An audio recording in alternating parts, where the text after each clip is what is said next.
What's up, everybody? Sorry about the delay. I'll actually tell you why we were delayed. So, my buddy Joel was over, and we were trying to scan with the Moose scanner a little part from a record player, like a turntable, that had cracked. It was a little part. It was like it was his like PP. Yeah. That's what Emerson and I were joking about. Based on my experience with the scanner, it would probably actually scan that correctly. However, I did find, and I got to look at what their specs are in that Moose scanner, because larger stuff has been fine. But we're talking like the part was maybe, I'll give you actual measurements. Like I'm thinking it's probably right around like, I don't know, like 34 by like 15 by 20. So a fairly small part. And it just kept losing tracking. So like for the smaller stuff, this scanner is actually not great. We even coated the part in that Dr. Scholl's foot powder, and it shows up. So the frustrating part is it's showing up on the software. It can see it, but when it goes to scan it, it constantly loses tracking. We tried a white surface to scan it on. I tried putting little like markers, like black markers all around turntable, like little circles people use for scanning. And even then blacked out the whole top of the turntable. Nothing was getting it to scan. And I'm looking here, like, it's saying this thing is on their product page. It's saying it's able to scan ranges from 15 to 1500 millimeters. So, I guess if your part's like kind of lanky, like it was a lot of very thin parts, it just doesn't want to do it. I did coat it with the white powder, and it came out great, in terms of the surface, but like it just didn't want to scan the smaller stuff. So it's really weird. For the bigger stuff, it's been fine, but for the smaller stuff, it's not been great. So, which is just really weird. I might have to look into getting like a scanner just for smaller objects. You know what I mean? So I'll have to look at that. I know Doug's had more experience with doing the 3D scanners. But it's really disappointing because I was hoping we could use this for small and large things, but apparently you can only use it for larger items. Yeah, so just be aware of that. I'm talking about the 3D Maker Pro Moose scanner. That's the one I have.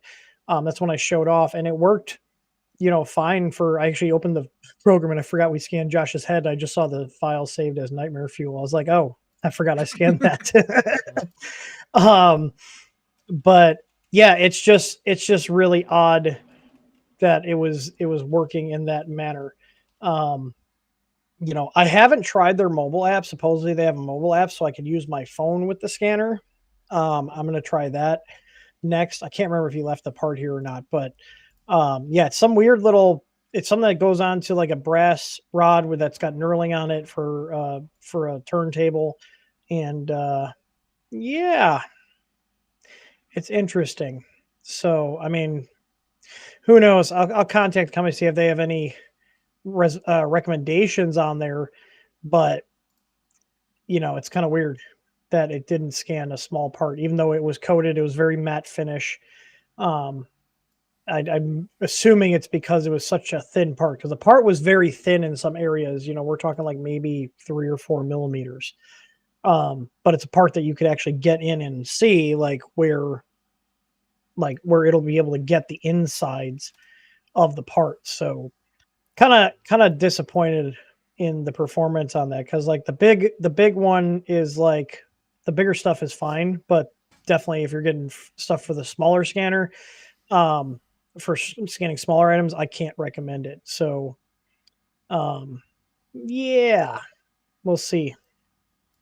But all right, Tor.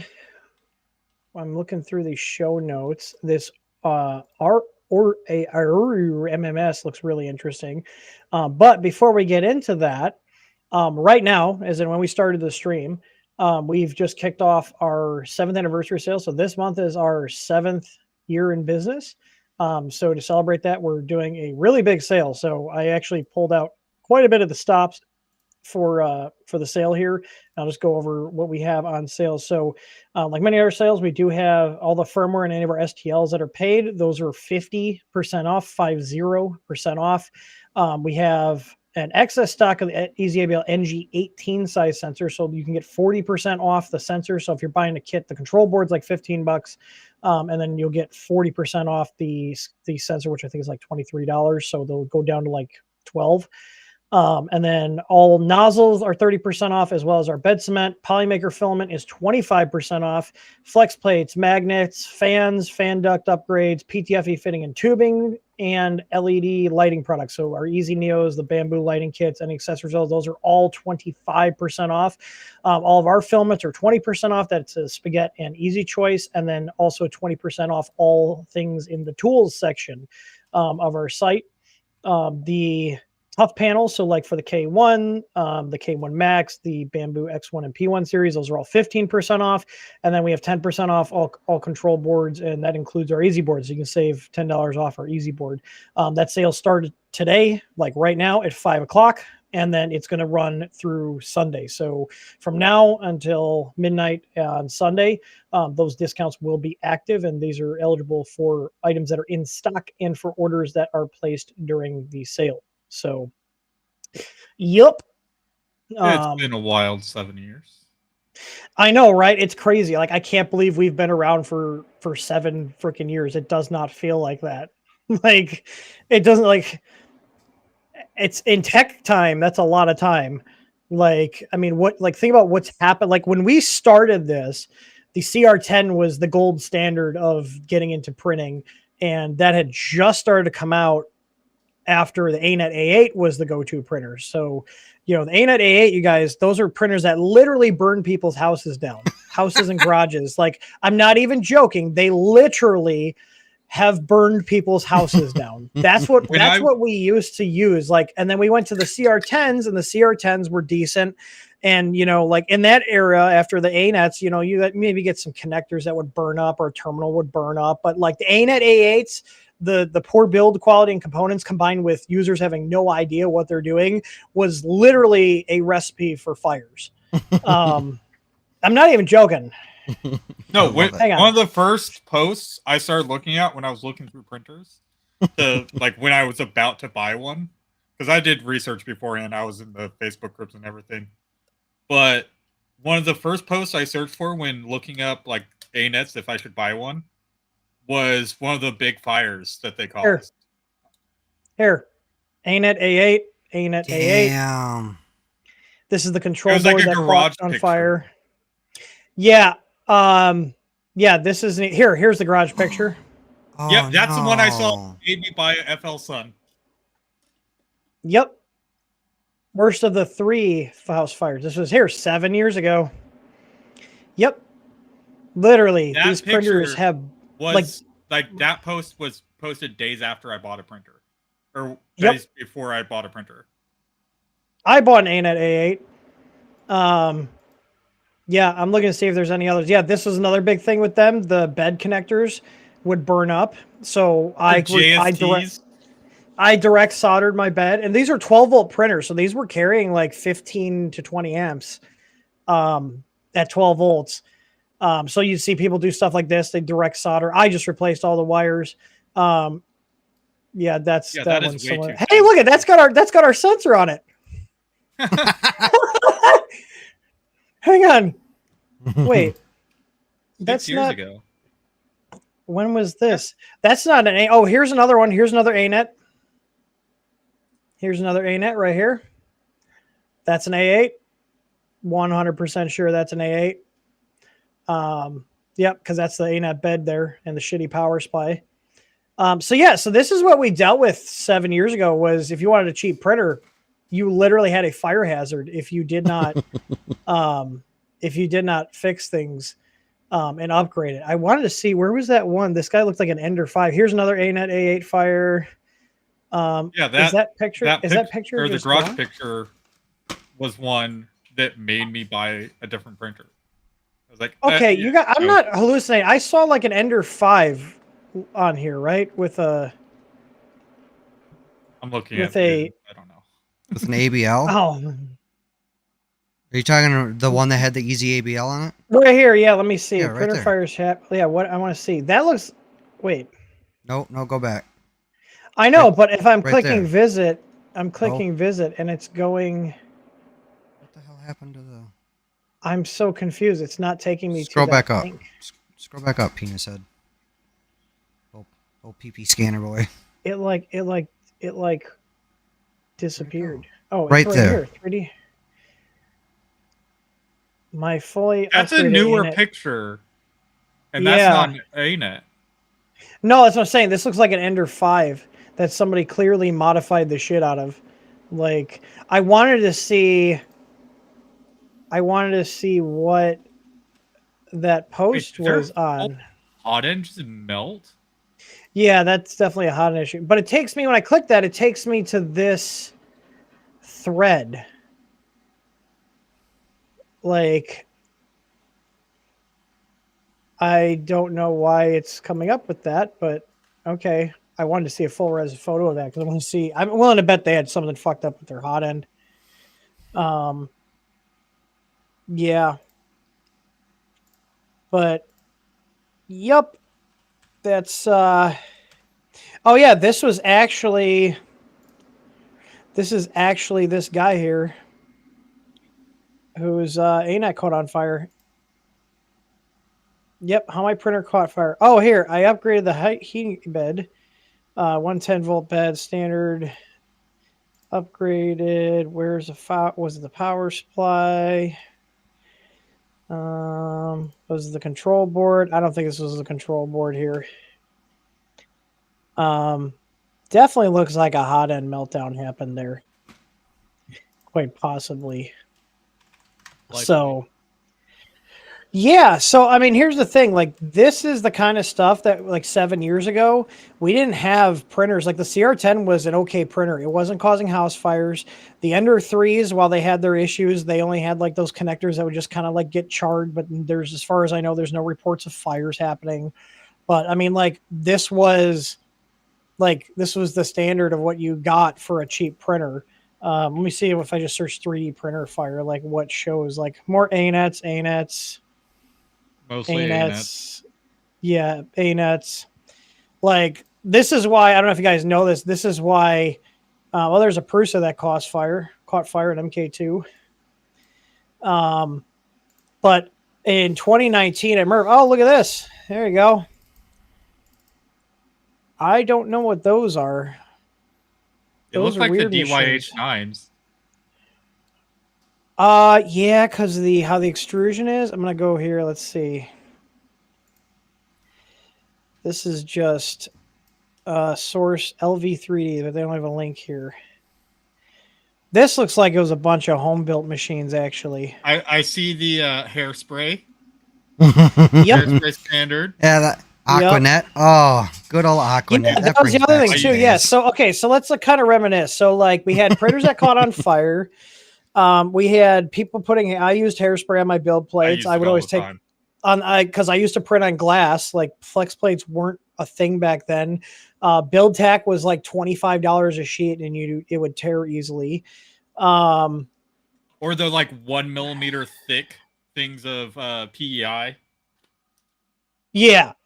And then like the funny thing is you'd see people on Reddit where they would like spray the printer down with the hairspray on the bed while leaving it on the bed.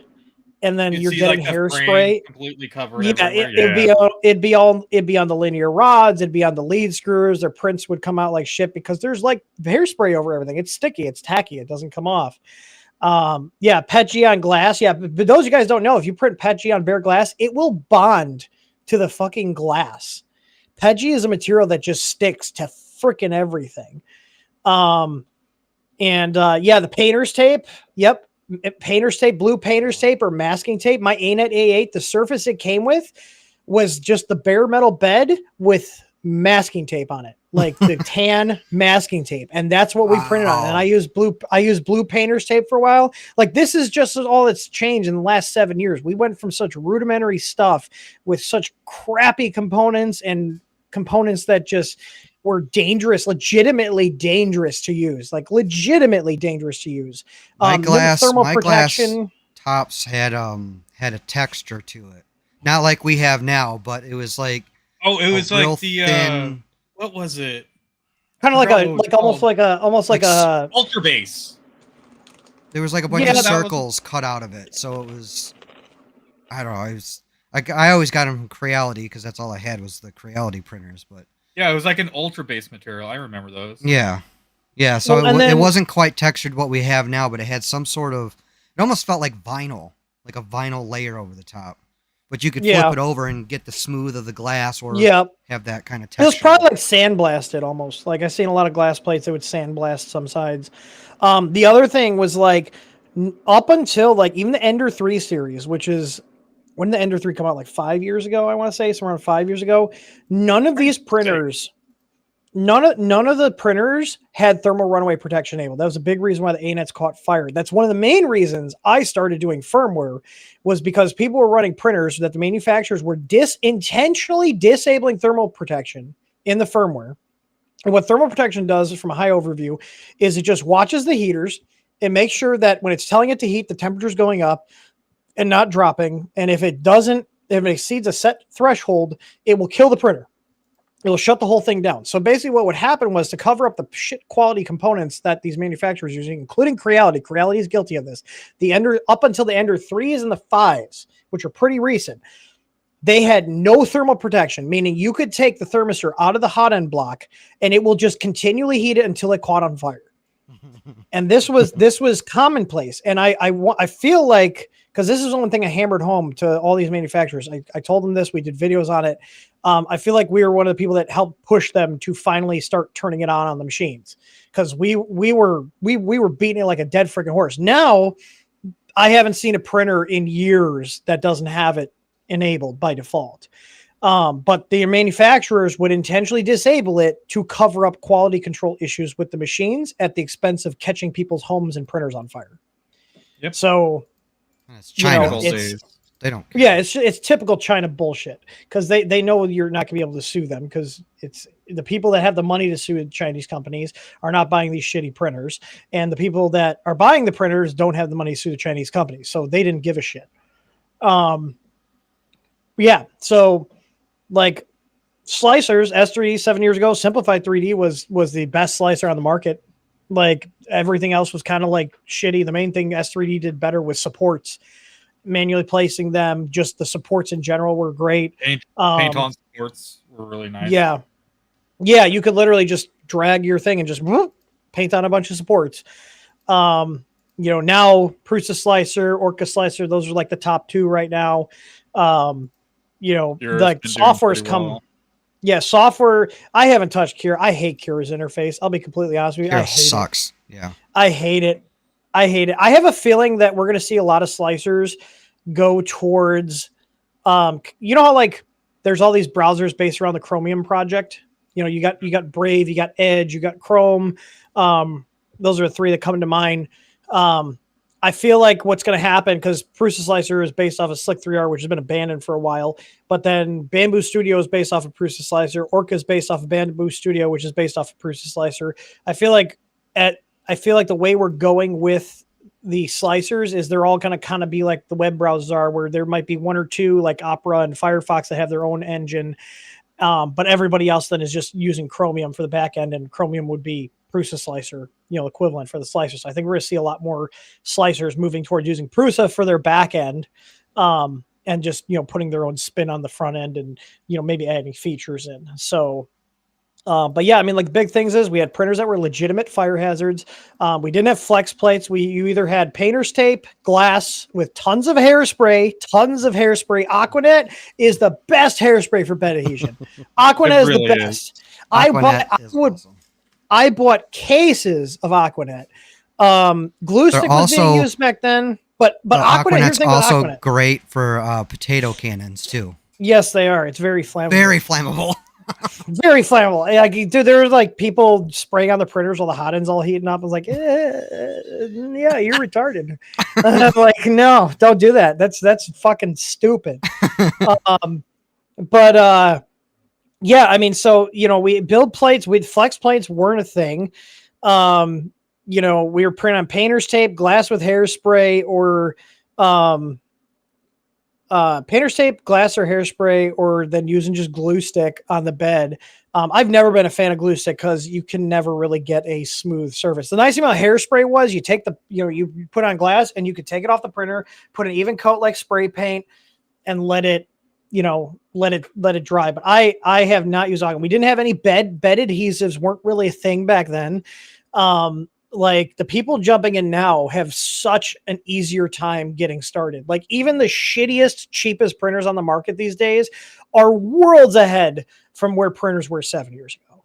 Like I would love to hand a person that is only messed with like a Bamboo and ANET AA kit and say, here's your printer, build it and see what happens. Like it's crazy. So, like we were one of the first people to ever have firmware for the Creality Melzi boards. I actually started working more on firmware in a collaboration with Tiny Machines to get firmware and branding. I actually did for the longest time. I actually was the guy making the firmware for Tiny Machines printers. I don't know if you remember that, Tor. That was a couple years. I think like 1 or 2 years we did that. And he sent me a CR10S4 in exchange for doing firmware for the boards. Like we did a lot, and like the whole thing, the push to getting source code, myself and Tor, we were the ones that were hammering and starting boycotts against these companies, Creality namely, for not releasing source code for their machines. So like you can literally thank us for the fact that now companies are releasing source code. They're not releasing as fast as I would like, but they are finally releasing source code because the boycotts against those brands were effective. I think that would, and the funny thing is I coincidentally posted it on April 1st and people thought it was a joke. And I didn't put 2 and 2 together. I'm trying to find the video here. I'm going through, I mean, like look how old, like I'm going back. Our first video on the channel is fixing the rep wrap discount 12864 LCDs with connectors being backwards depending on different boards. That has 46,000 views on it. And this was before I even had TH3D. So I don't know if you guys know, but I started selling stuff under my website because I had a WordPress site up for my tech stuff. And pretty sure I bought stuff off your website. Oh, baby Tim. This is 7 years ago. Look, you can see my CR10 up here, my ANET A8's in here, my CR10 S4 is down here, and up here is my start. Everybody, I just want to give you guys a quick update on what's going on. I'm trying to see here. Posted a video. I'm trying to find. To tell you guys how what old are brands you? to stick with and what brands. I was 28. You're just a baby. Yeah, so like this is going all the way back. I'm trying to find here ANET E10 build. where is it? I'm trying to find the GPL one. It was right here. Chinese printer manufacturers are limiting your machine. This video is going to be a little long-winded and kind of ranty, in full disclosure. I am starting an organization that is going to focus on holding 3D printer companies that do not abide by... Oh, hey, look, there's a comment from Joel Telling here. So, yeah, so basically I posted this, and then within like that was before Joel was even big. I think that was even before his like hit. Yeah, if you guys want to watch this, I'll post a link. Yeah, that Harry Line video is what like launched his channel. So here, I'm gonna post this here in chat if you guys want to watch it. If you're watching on Facebook, for some reason the Facebook chat doesn't work. So, but if you guys don't watch that, that was 6 years ago. Like here, sneak peek. This was the first. So the unified firmware has been out for over 6 years now. So I think we're probably the longest running third party stock firmware board here. And well, this is our new unified firmware package. So this is a stock. We just changed the boot screen. And you see the point you on that's unified version 1. I am kind of ranty as an understatement. Yeah, you don't lie. You guys like it. You guys would rather have ranty Tim instead of boring Tim. Yeah, this was when we were still having to use Arduino IDE to compile the firmware, like, and uploading over USB. So yeah, this was 6 years ago. March 24th, 2018 is when I posted this. So unified firmware wasn't a thing for the longest time, and then I decided to make it an all-in-one type of thing. Yeah, like this was my old office here. This was 6 years ago. So this was my office here. The timeline. Can you guys see all the racks of printers? So to give you an idea, this room was only like 120 square feet. I had a soldering station back here. I had more printers up here. There's I think this is one of these is the start, and then this is my Ender 2, which Doug actually has that printer. I had all my test equipment up here. What is that? Oh, this is the Tronxy X5S Monoprice Maker Select Mini. We got the CR10 here. I had a Duplicator 6. This is a CR10 Mini. My ANET, I still have this machine. I've not gotten rid of it. We had the Easy 300 prototype here. This was an ANET. This was this was a G-Tech A10. And then I think I have an Ender 3 down here. And then this was my CR10 S4, I believe. Yeah, CR10 S4. And this is my TiVo Tornado.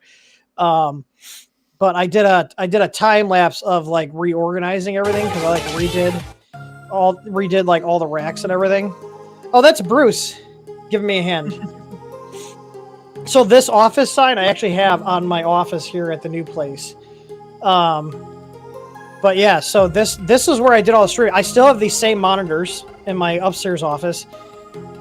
But like one of them. No, I still have one. It's the same monitor. I just bought a new one.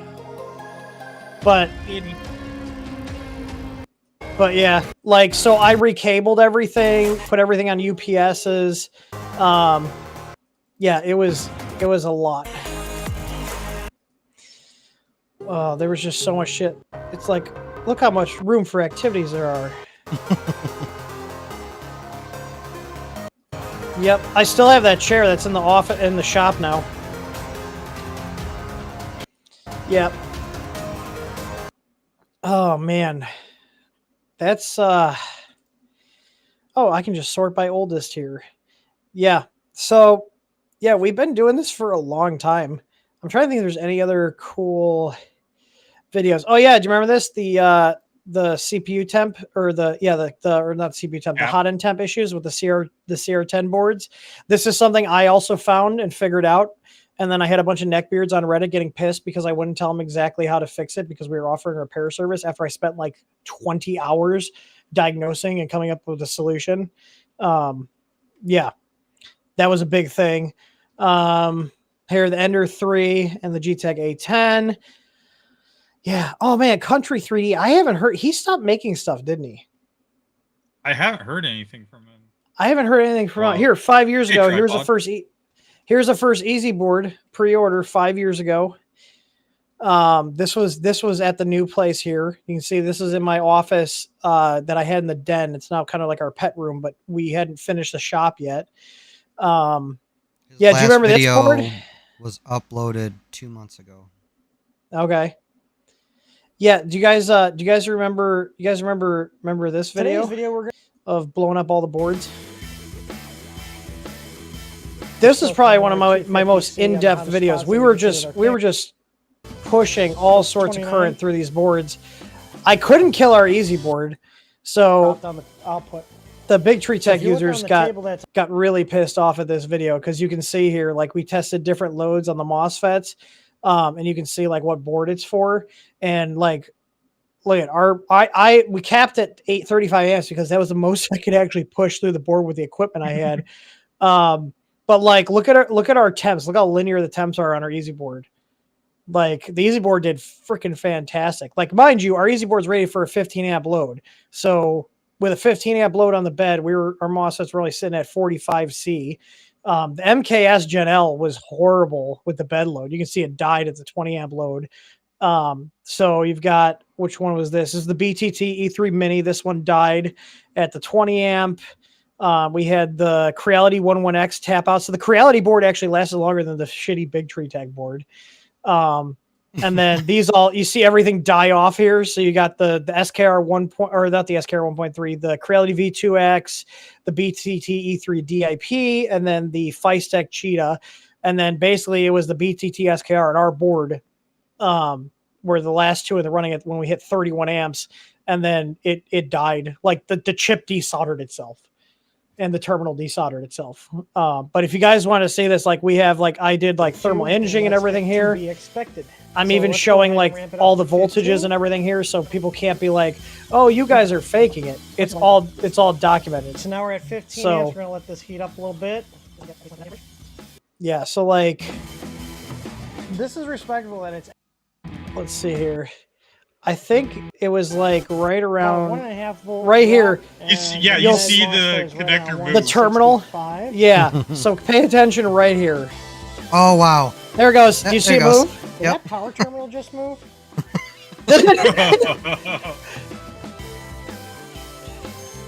Yeah.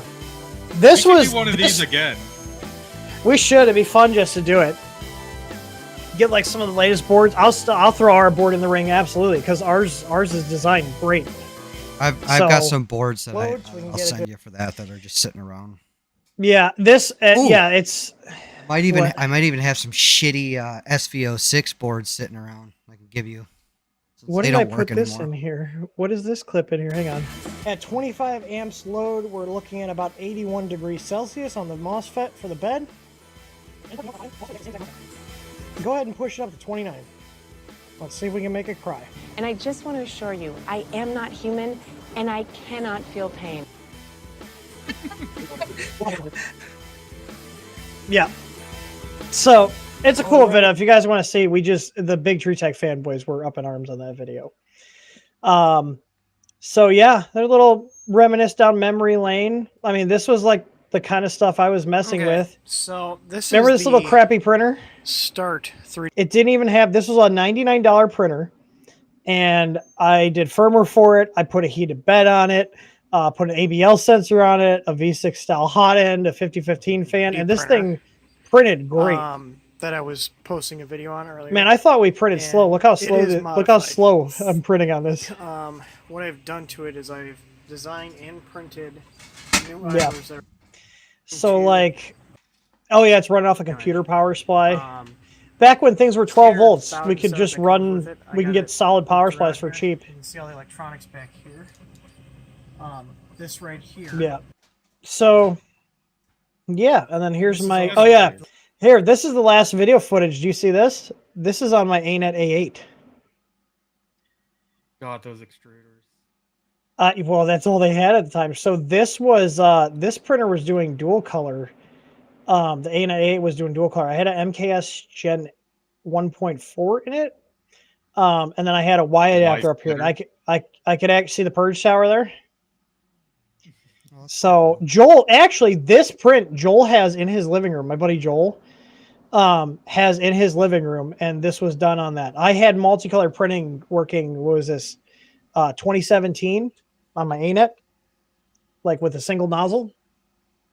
So, but I don't have any videos of that. I took them down because people were just like bugging me to tell them how to set it up. And I was like, this is like 7 years ago. I don't fucking remember. Like, no, I'm not posting my configs and all this stuff. Go away.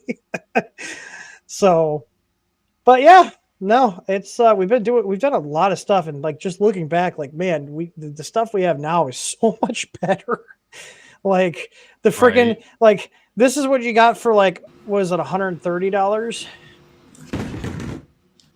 What's up, everybody? I bet you thought I was dead. Just kidding. Here we are in my brand new office. Yeah, so this was the TiVo Tarantula build, which was literally a box of parts. And and now you can't be bothered to build a Voron. I see how it is. This still takes less time than a Voron. I got the TiVo printing. So I got my Voron done in like 16, 17 hours or so. It wasn't that much. Yeah. But this didn't even have a layer fan.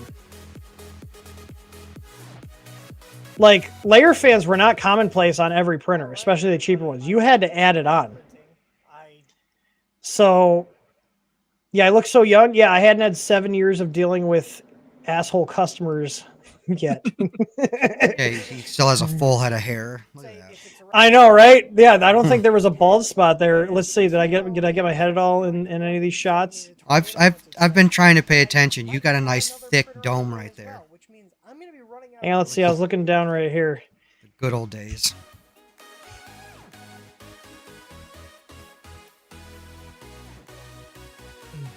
Yeah, that didn't help either. Maybe a little bit in the back.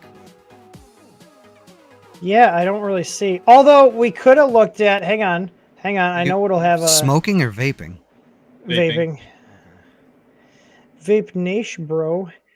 I know what one will have an overview of my head is up now. Yeah, the bald spot's definitely smaller. Definitely smaller. You can still see it though. But yeah, man, like it's crazy. And I was shooting this all with my cell phone and like Logitech C920s. I had like just video quality. TH3Ds as well. Yeah.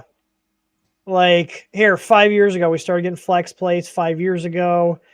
Yeah, like this is what we had to deal with before flex plates. You would just have a sheet that would go right onto the bed and you would print on that, and then you'd have to use a scraper to get the parts off.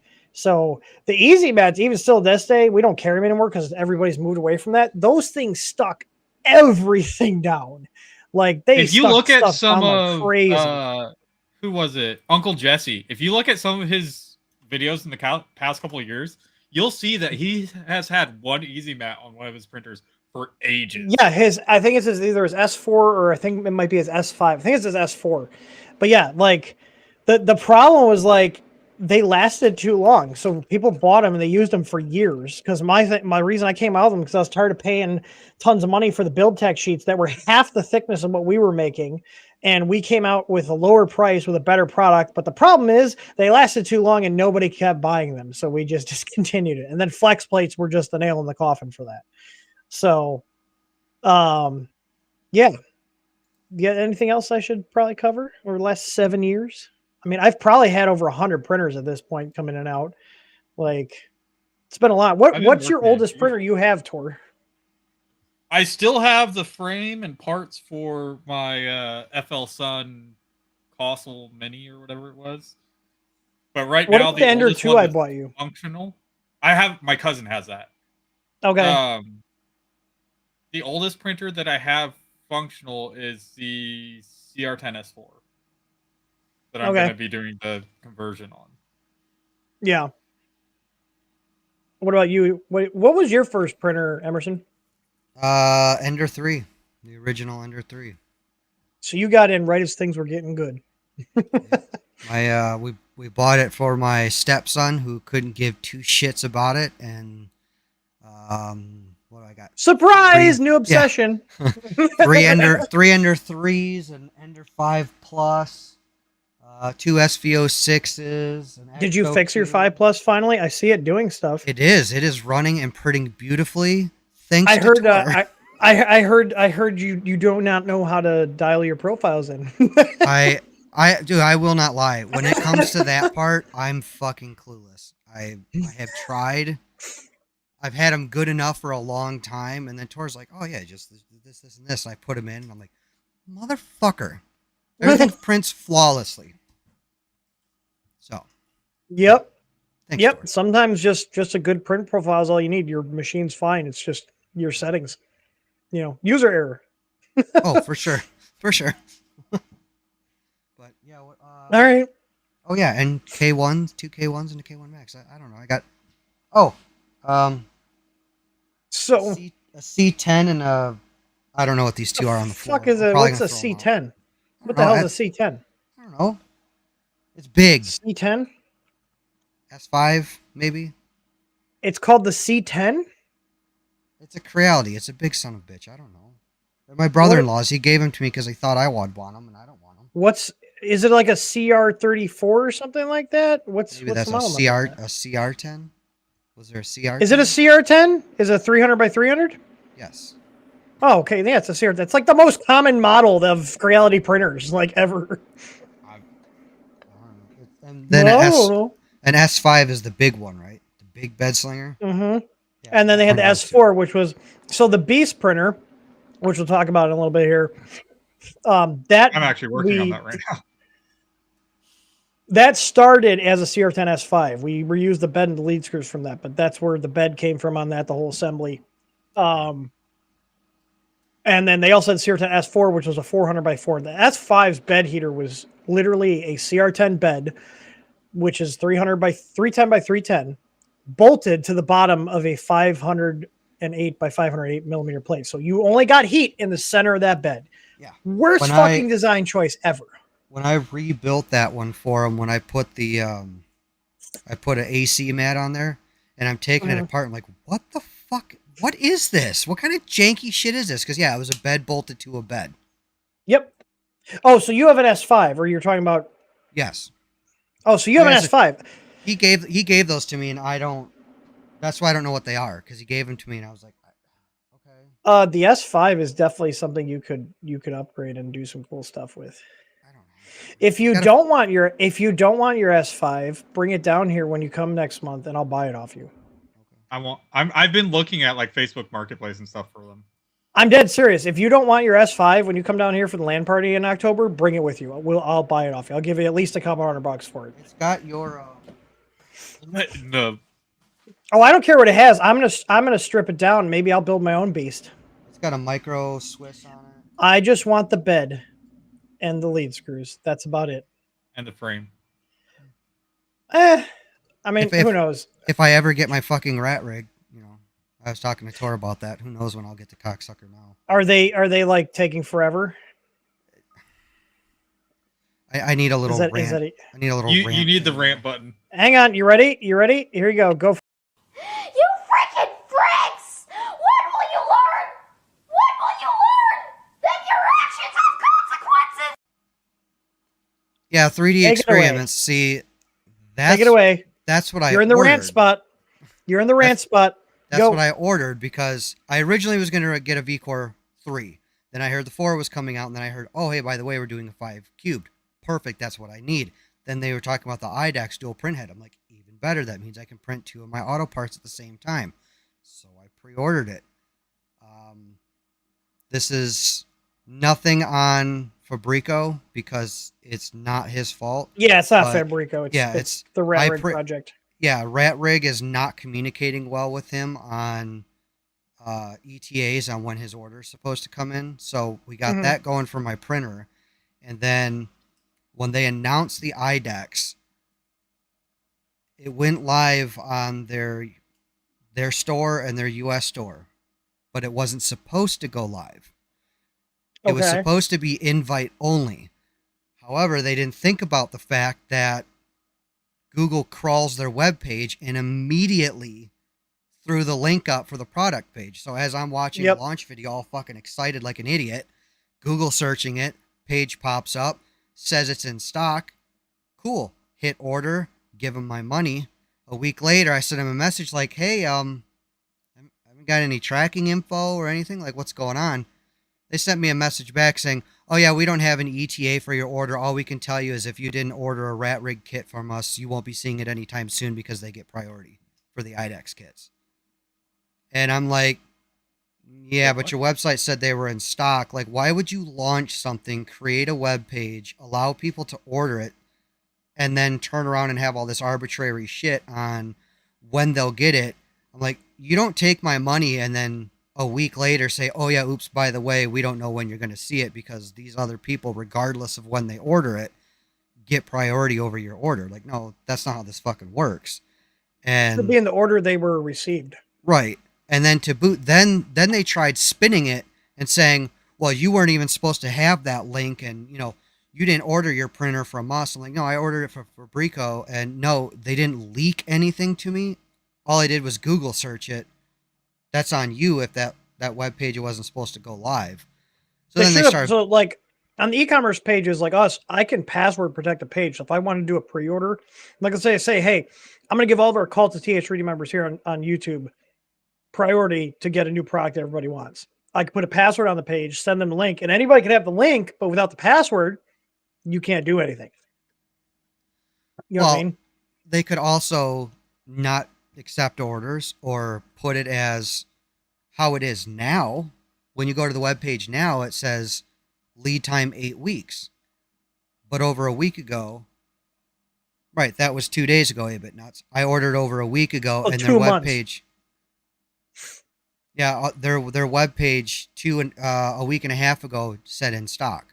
So like, so set your stock at 0 so people can't order, or set it to pre-order. So what I don't get is like, why, if the product's done, why is it taking them so long to just get everything in and put it in a box? And that's just it. Like, why launch a product when it's not ready? Clearly, it's not ready. You know, the way I would look at it is you tease the product, you launch it when you have inventory to ship.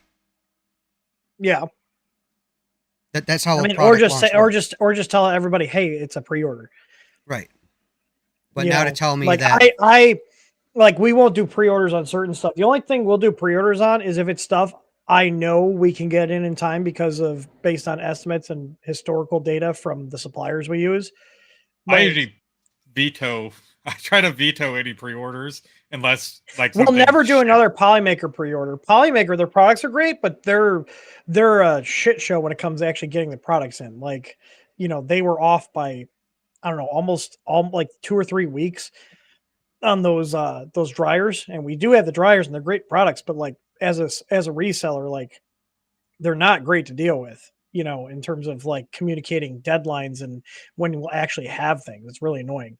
Yeah, and Hector's been super cool on it. He's like, you know, I'm so sorry. I'll offer you this. I'm like, no, dude, I'm not taking anything. It's not your fault. It's Rat Rig's fault for being. I mean, basically, your choice is either wait or get a refund. That's it. So, well, at this point, it's like I thought about that, but then I fuck myself in whatever bullshit line they create.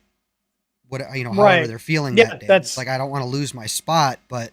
Correct. Because that's the whole reason why I bought the printer was for the fucking IDEX. So I can, because I don't, otherwise a 500 cube bed is completely useless to me. Right. I'm not printing shit that big. I bought it so I could print 2 parts at the same time so I can get my shit done. Yeah. Yeah. I ended up not pre-ordering it because I was like, it's cool, but I'm going to wait till they actually have it. I have more faith in Creality to get pre-orders out the door. Like Creality. Speaking of Creality pre-orders. Actually, yeah, it's September. Our K2 should be shipping soon. It's mid-September now. Should be. I want to see. I'm still waiting for my Sunlu filament fuser that was supposed to ship already. Jordan, our guy Jordan, you guys know Jordan. He pre-ordered that too, so he's gonna have that coming. He's actually putting. Is it the EVA 2 or the 3 that he's putting on his Kaiwu? I think it's the EVA 2. Yeah, I'm gonna check right now. How funny it'd be if they actually shipped my K2. Let's see. As we're sitting here talking shit about it. I know, right? But if Jeff is in chat, I'm working. Yeah, it has not been shipped yet. Because I think they said mid-September. See, that's what I've been thinking about 3D Experiments. Is it's like You know, you just like you get the neck beards and, you know, the Voron neck beards and Clipper neck beards. All of a sudden, the neck beards and the cheerleaders come. Well, they're a small company and this and that. It's like I don't care. Like small or big.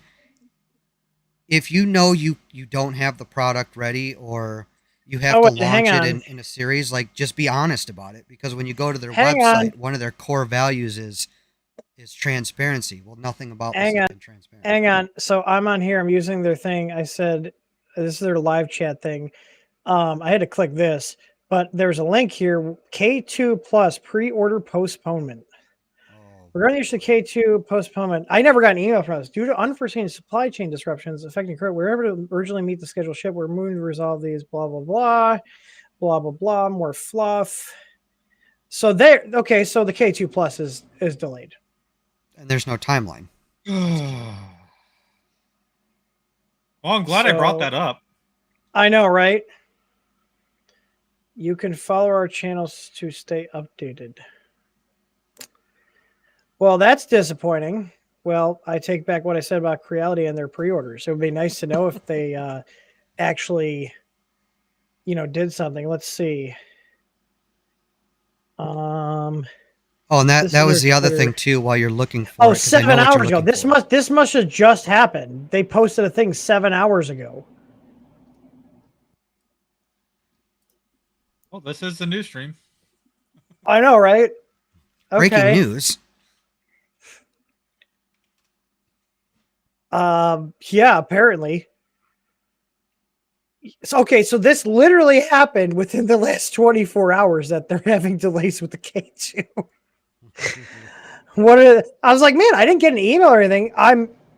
Hopefully they'll send an email, but like, I honestly forgot we ordered it until we were talking about it. And I was like, oh, it is September. So let's see what this is. This is the Creality League. Let's see what this goes to on their fits. Did they post anything else on their... Why are they calling it Creality League? What the fuck is Creality League? Might as well like it. There's a picture of the K2 Plus right there. That looks sharp. Oh my god, the spool holder for the single colors on the side. Oh my god. Yeah, it took so long. I'm saying, oh, there's like literally made this page less than a day ago. Okay, so this is all new. This literally all just happened. I was like, how did I miss this? So I guess this is like a behind the scenes page is what they're using this for. Okay. So they did a Twitter post. Rat Rig hasn't used Twitter since 2015. Their Facebook really talks about the launch of the IDEX, and then there's a post from 2 days ago talking about the IDEX. Zero mention of delays. Zero. Yeah, but the fanboys and the neckbeards climbed up my ass and told me that they announced They always fucking do. Someone from Rat Rig announced it on their unofficial Discord. So me as a consumer, I have to go fucking. They need to send out emails. They need to send out emails to the customers. That's what we do. Like when we were getting updates about the poly dryers, I literally exported all the emails from the orders that were pre-ordered, and I sent multiple emails to people. And then once we got past the deadline, I said, if you guys want to cancel, we'll offer full refunds. We won't charge any fees.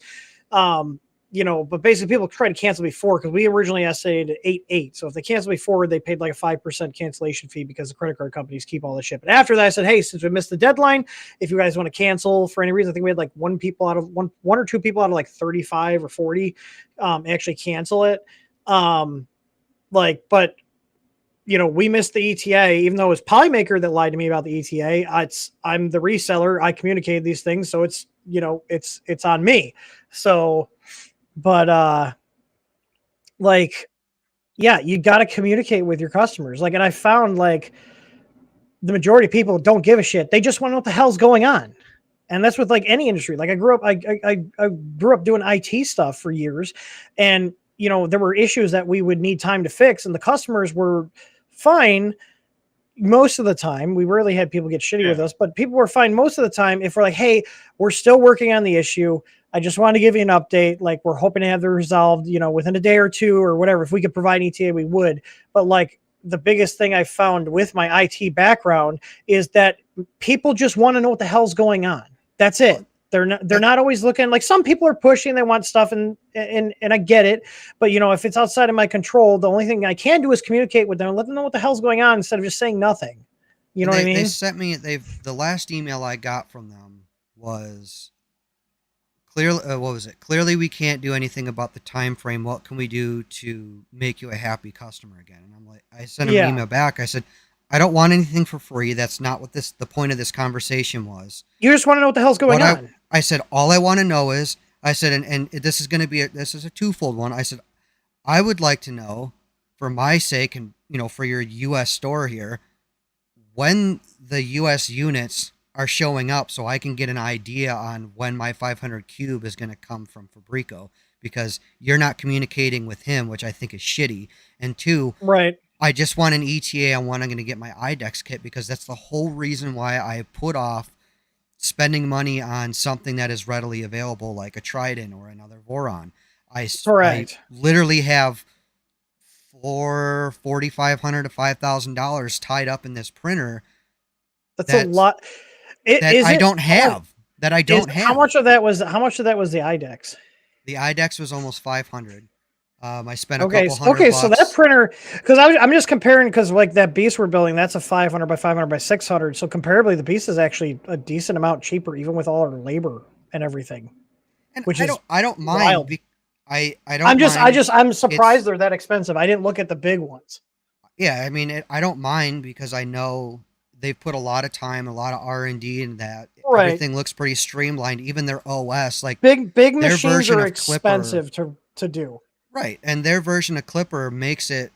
They streamline the process. Yeah, the Rad OS, I think they call it. Right, so I don't mind paying for that. I don't. That's why you just want to know. Okay, cool. You just want to know what's going. You just want to know what's going on. I just want to know where my almost $5,000 investment is. That's all I want. It's a simple ask. Simple ask. So, well, since we're talking about big printers, so the Beast right now, the physical build is basically done. Tor's finishing up the tensioners for the XY. And then. Did you? Jordan to print out. Okay. So I started doing the Clipper setup, and I was having a conflict with the Clipper host version and the one on the boards, including the toolhead board. So I got to recompile for the toolhead board and for the easy board. And then I was just installing all sorts of, because I started with the BTT Pad 7 image for that device. And I'm actually really impressed. It's very snappy and responsive. Like, I really do like it, even with the CB1 in there. Like, it's great. You didn't go with the CB2?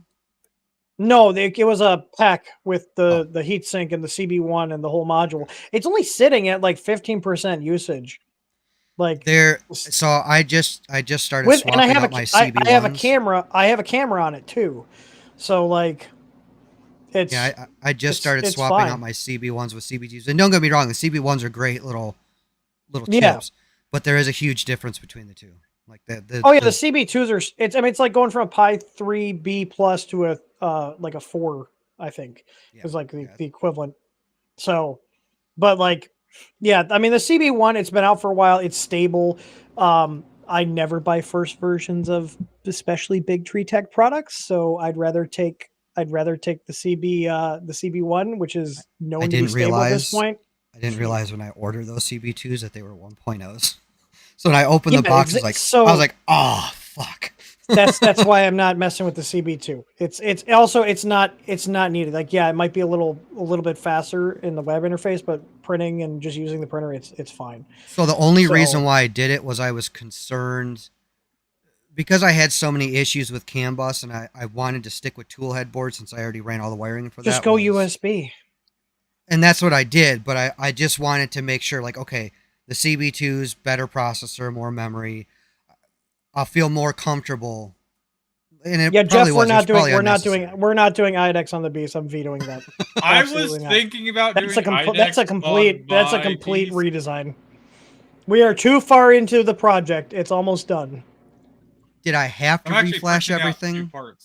No, I didn't. but I did anyway because it's best to have at least the Clipper versions close, and like the MCU and the toolhead boards I hadn't updated in forever, whereas the actual Clipper itself had been updated, so it's not necessary, but you should. So I'm gonna try setting up with their image. If I'm not happy with how their image is performing, I'm probably just gonna run a standard Armbian install on it, and then use the KIUAH helper script to load Clipper on there. I might do that. See, that's how they have you do it with the CB2. They just have you put whatever. Oh, so they don't even have their own OS then for that one. They did it different. Okay. Yep. So then maybe I won't even keep pushing forward setting that up. I'll just put my own OS on there, and then run the Clipper helper script, and then start from that. So Libra Computer, didn't they do the potato? Weren't they the ones that had the Libra potato? Isn't Libra Computer? They make a lot of slow. Yeah, like they're like kind of like crappy budget SPCs, aren't they? I'm pretty sure they're just like kind of. I'm trying to think. I mean, they have from my experience, anyways. They've always been kind of like just kind of cheap. Yeah, they made the potato. Yeah, I haven't tried any of their newer stuff, but yeah, I don't know, maybe their newer stuff's better, but I've bought a couple of their boards in the past, and they were just garbage. They were absolute garbage, just really crappy, slow ARM chipsets. Not much memory, like they were not great. So, but yeah. All right, back on topic. So our next thing, and this is in the news. So there are fake 427 boards coming out, and I say they're fake. They're actual boards. I actually got firmware working for them because this top picture is actually my photo I took. On the top here is the knockoff, and on the bottom here is the actual Creality one. So yeah, we ordered. So we started knowing about this because a customer bought 427 firmware. A couple customers off. Yeah, and then sent us pictures. We're like, that's not a 427 board, even though it says 427 here. Look how shitty. Back up a little bit. Look how shittily placed. Look how crooked everything is. I mean, that happens on a lot of Creality. The fan plugs are all crooked, and it doesn't really matter. But here's the other thing. So they're selling these as 427. So they don't they're not pin compatible with the 427 firmware. They have a shitty ass Giga device CPU. This is the same, not the same, but it's the same base board as what comes with Soval's SV06 and the 06 Plus, which are really shitty boards. They are garbage. They are. So I usually order directly from this one vendor for our 427 boards. He was out of stock, so I ordered from another vendor, and we got not only ones like at the top here, but also ones that said NL_V131. Now, the Soval SV06 board has the same CPU. I did take the heatsink off. These are 2209 drivers. However, they do not have them hooked up in UART mode, so you can't use sensorless homing. You can't use digital currents for the drivers. You can see they even have pots on here to adjust the current. They still have the sensorless homing switch on here that the Soval has, and by default, it's set to the on position. This is not on. This means no. It's stupid. But you have to flip this switch still. They could have just not put this switch on there.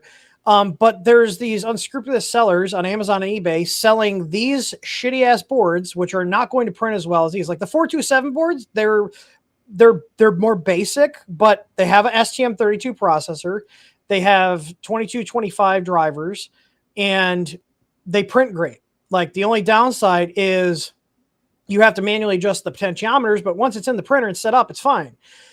This one, you get a shitty Giga device CPU, and you cannot run NeoPixels on it with Marlin or Unified 2 because it has to be compiled with the Maple libraries for this shitty processor they put on here. So if you guys get order a 427 from anywhere but us, we will never sell these. I will never sell these and pull shady shit like all these other sellers are doing. We will only sell the actual Creality ones because these are actually good budget boards. This is garbage. So like if you put this in your printer and you had like a 422 with an STM32 chip, you're going to get shittier print quality from that or from this board than your old one. And it won't last long either. It won't. No, absolutely not. It's just a really shitty board. And the funny thing is there's no branding. I posted a video. If you guys want to see more, I posted a video on our channel a couple days ago when they came in and we were doing our QC. We check, even if I get it from a trusted supplier, I check every single fucking board that comes into our shop because I'm not going to sell you guys crap like these other people are doing. So the boxes had no mention of Creality on them. The packaging had no mention of Creality. The only mention of Creality in the little piece of paper they included was telling you to go get the firmware from Creality's site for the 422 board, which also won't work on this board based on the pinouts. So, yes, this is a thing right now. And we do have firmware for this because I have one of these boards. I kept one of them just to do firmware. So we do have firmware for this. It's on the site. It was released yesterday. So you can use them, but my thing is if you bought one and they showed a picture of this and you did not get this, send it back. Make them eat that shit. Yeah. We sent back over a dozen of them.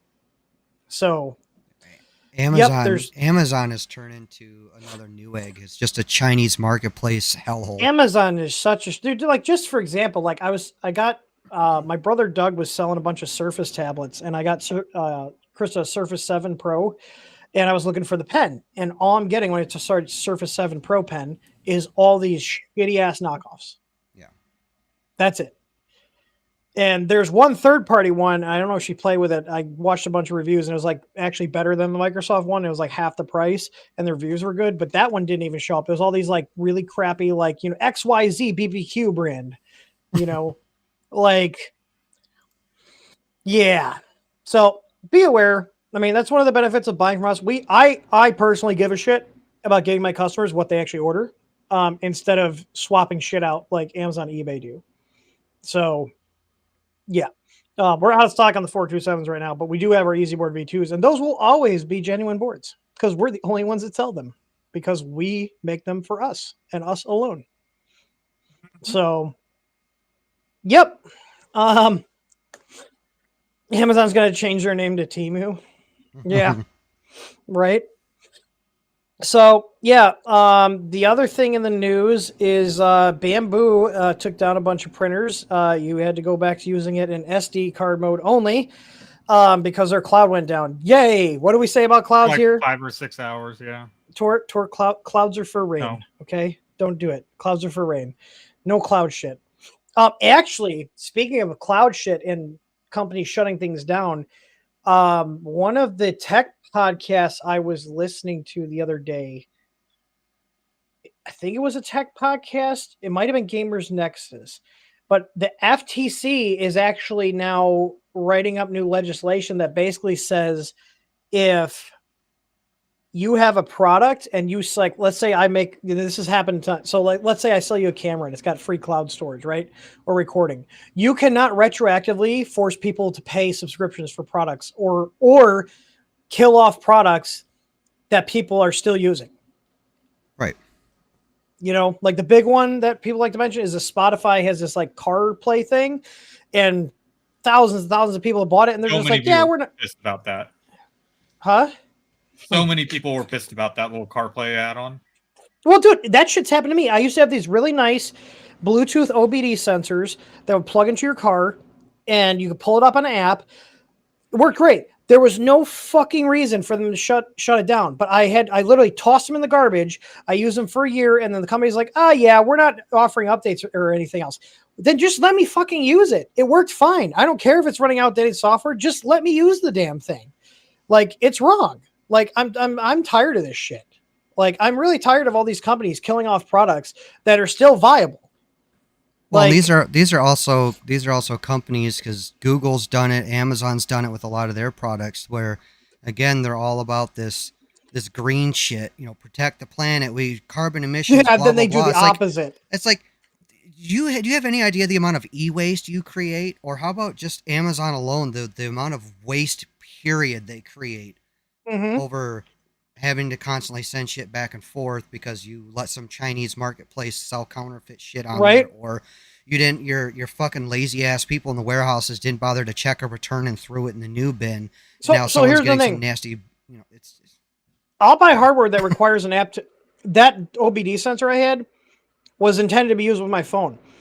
There's no reason I couldn't still use the app on my phone and the device. There's no reason to have the cloud involved at all. But they said, fuck you guys. And they sent me an email. Oh, we'll give you 10% off our new one. Go fuck yourself. I'm just going to go buy the basic Bluetooth OBD sensor that works with the Torque app. I'm like Cricket tried pulling this shit too with people where they bought their vinyl cutters. You have to use so the Cricket cutters, don't ever fucking buy them. They're garbage. They're absolute fucking garbage. And why? They only can be used through their cloud service. And there was a company, like, it wasn't even it was a company like us. It was literally like one or two people out of their house made software to use the Cricket offline, and Cricket fucking sued them. Okay? They fucking sued them. They open sourced and everything. They sued them. They got it pulled down. And then Cricket has been trying to make people pay a subscription to use their platform, which you have to use their platform in order to use the goddamn hardware. Yeah. So here's a wild fucking idea. How about if you don't want to pay to maintain servers, how about you make a fucking program you can put on the computer and let people use the hardware locally, and there's no servers involved. Wow, what a wild fucking idea. It's right up there with Bamboo. Wow. The same shit's gonna happen with Bamboo when all of a sudden you freaking freaks! Sorry, we're done supporting it.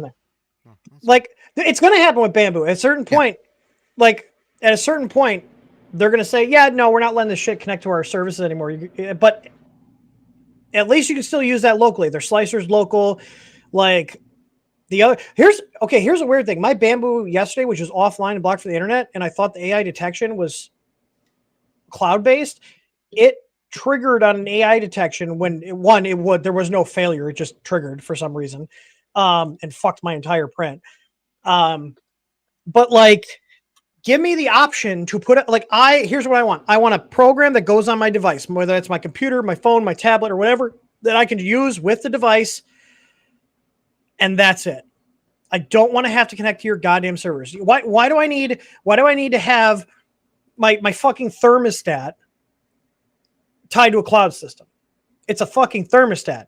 You could easily make an app that goes right from the thermostat or from your phone to the thermostat for local control. You don't want to, here's the thing. If you don't want to maintain the continual costs of maintaining a server and all these services, I get it costs money, but you as the company made that decision to put all that infrastructure in place, and now you're bitching and trying to milk your customers for more money. Here's a wild idea.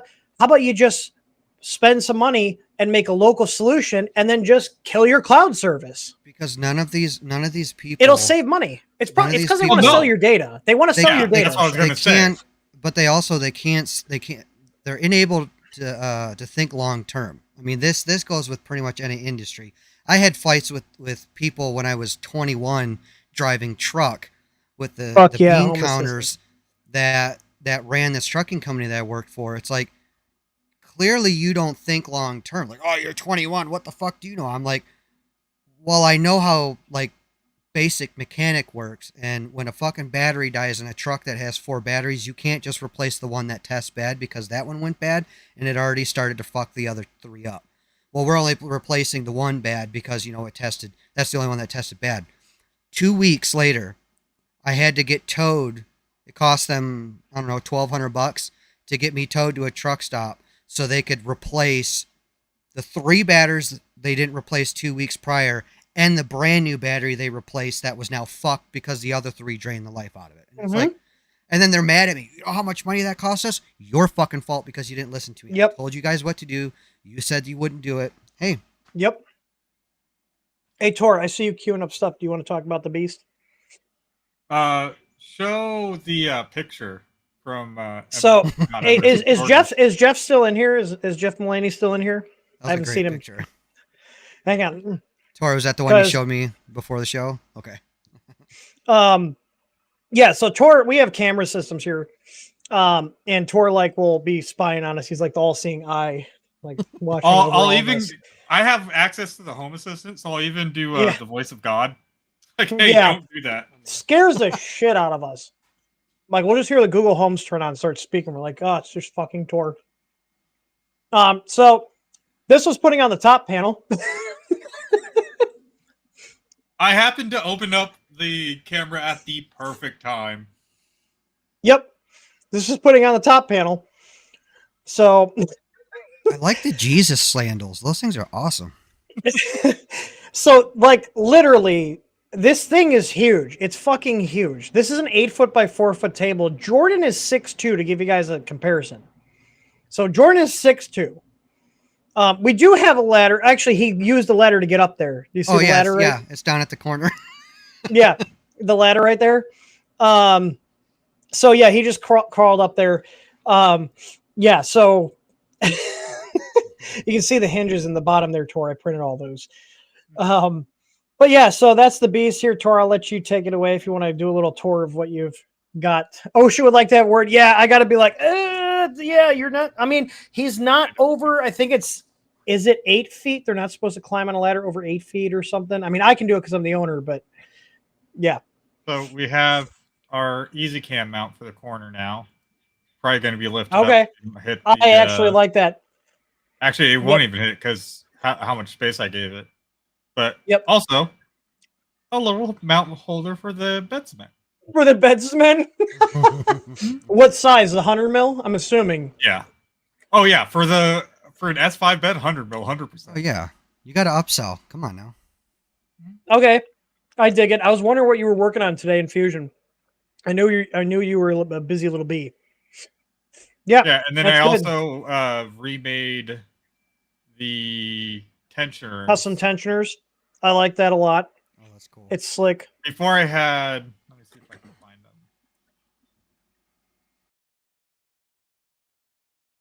What? Yeah, before I had. Oh, it's funny. We can't see the context menus in Fusion. We can only see. There we go. So before I had a little tiny one. That I like that bigger one better. It would have worked, and I didn't want to take up a lot of room. But there was an issue with one of them. I was like, screw it, I'll just go big. Yep. No, that's fine. So now, that's going to stay put. So these will lock in as well. So they're not going to be moved around at all once they're screwed in. Yeah, that's real slick. Yeah, I like that. Well, I'm hoping Monday after we get orders done, I can have it moving around. Because basically what we have at this point is just do some cable management. I got to cable manage the wires going to the hot end, and then just get the Clipper OS set up and everything. That'd be fun. Nice little spool holder in the back as well. And then in the it's so fucking big. It is. Like, I'm curious. I might have to get my ship. I don't know. It's got to be over 100 pounds at this point, at least. You're going to have to send that bitch on a pallet. There it is. He's going to there's a little spot. I offered to drive it down to Indianapolis for him with my truck. But he's coming to get it? Yeah. There's a little slot in the side so you can route out the... So if you want to feed your filament from outside the machine. Or if you want to have it dry and enclosed. Well, the funny thing is, as we were putting everything together, I'm sitting here realizing, like, he dropped off his S5 in a little Tesla. This is not going to fit in his car.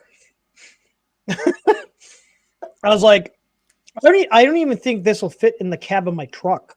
Jeff, it'll fit in the cab, but it will not fit through the door to get it in the cab. You know what I mean?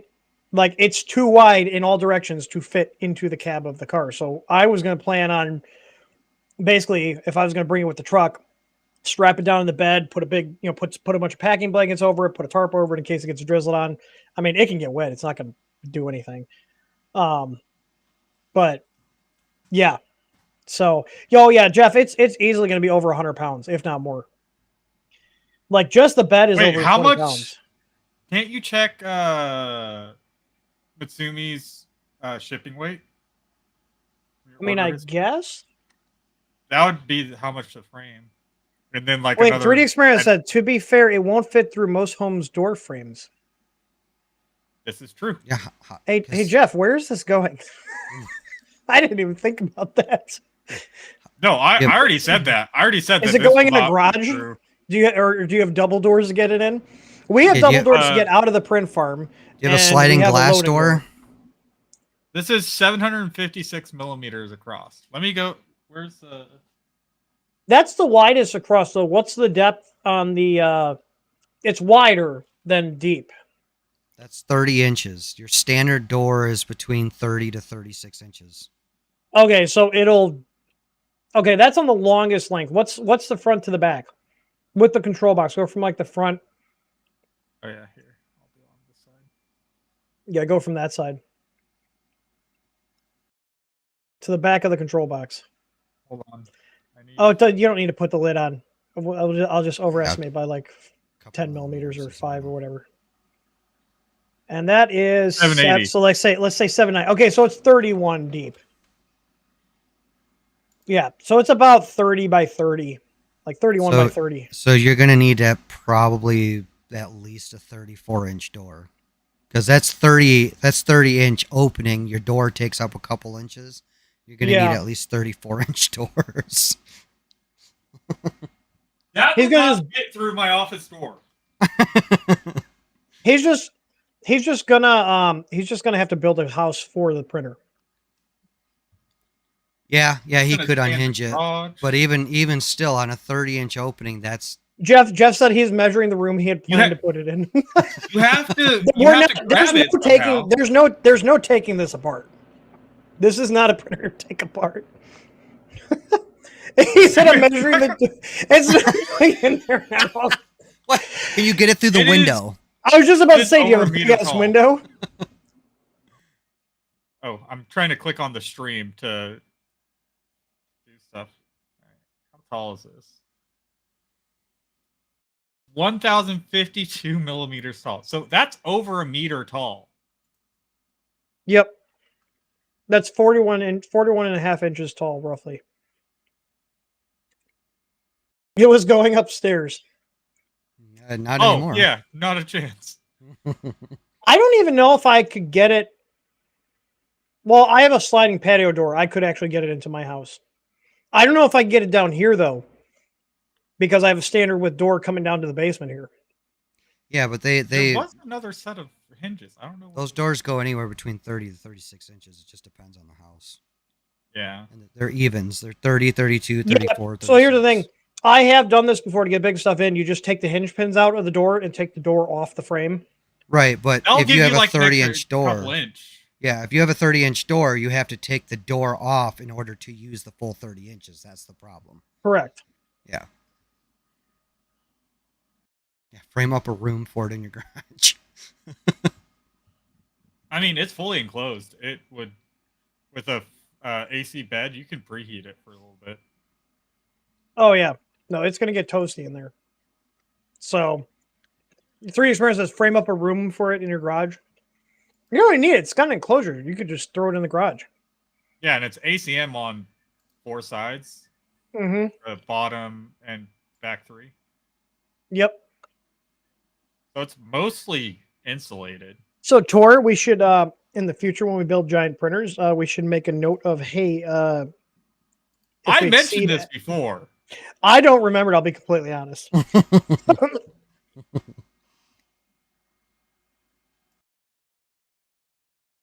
What would you do if you built this in your office and then needed to move it out of the office, Tor?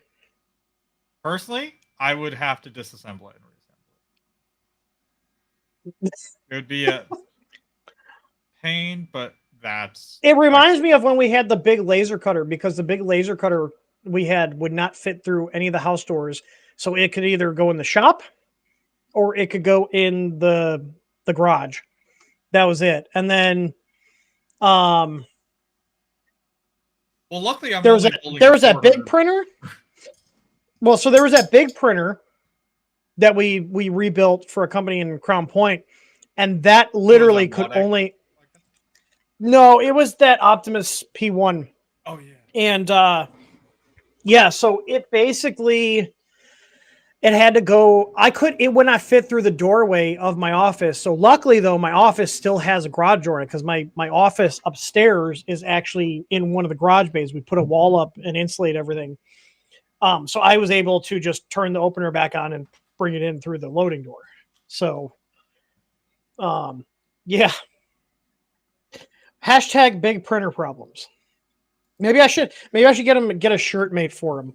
Just like have the little beast on it and then just hashtag big printer problems. Oh, I have. It's being built in here and it's not moving. I'll burn this fucking place down before I have to worry about anything. I'm building the 400 version of this, so I have to plan accordingly.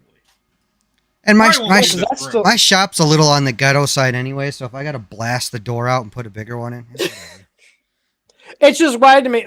It's like, oh, why are you putting a bigger door in? Oh, for my 3D printer. Why are you doing major construction on your house? It's so I can fit a 3D printer in it. I have an extra wide front door.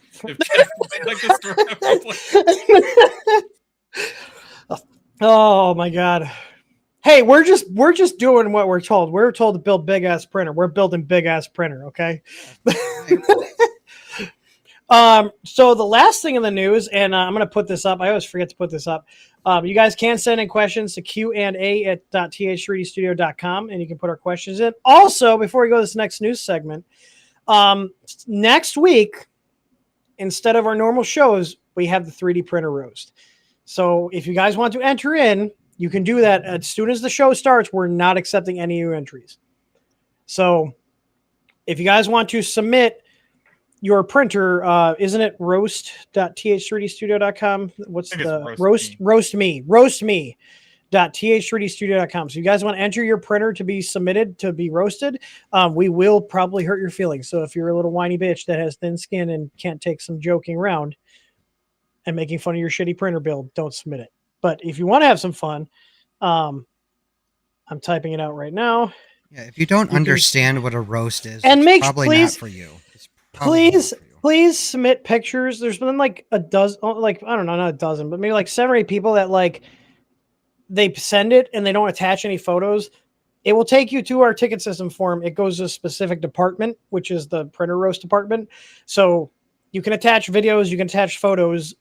So please attach photos, give us some info on the printer, what you like to highlight, little stupid shit that you did to it or its quirks or whatever. Give us some backstory on it, but go to roastme.th3dstudio.com and submit your printer. And then the audience on that stream is going to vote, and the shittiest printer will get a $100 gift card. The second one will get a $50. And I think the third one is either a roll of filament or a $30 gift card. So, we do the gift card option because I'm not spending $50 to ship a roll of plastic across the world. So if you're international, you'll automatically get the gift card. Anderson, you need to enter as well. Tim and I are both entering. I got to figure out which printer to enter though. $100 worth losing face over. It's fun. So like if you guys have never seen a roast, it's literally just being overly critical for the sake of humor, which I know is a lost fucking concept these days. But yeah. So I'm gonna veto you putting the K1 Max as a submission because that's just too shitty. I have an unfair. We have gotten. I have an unfair advantage with that one.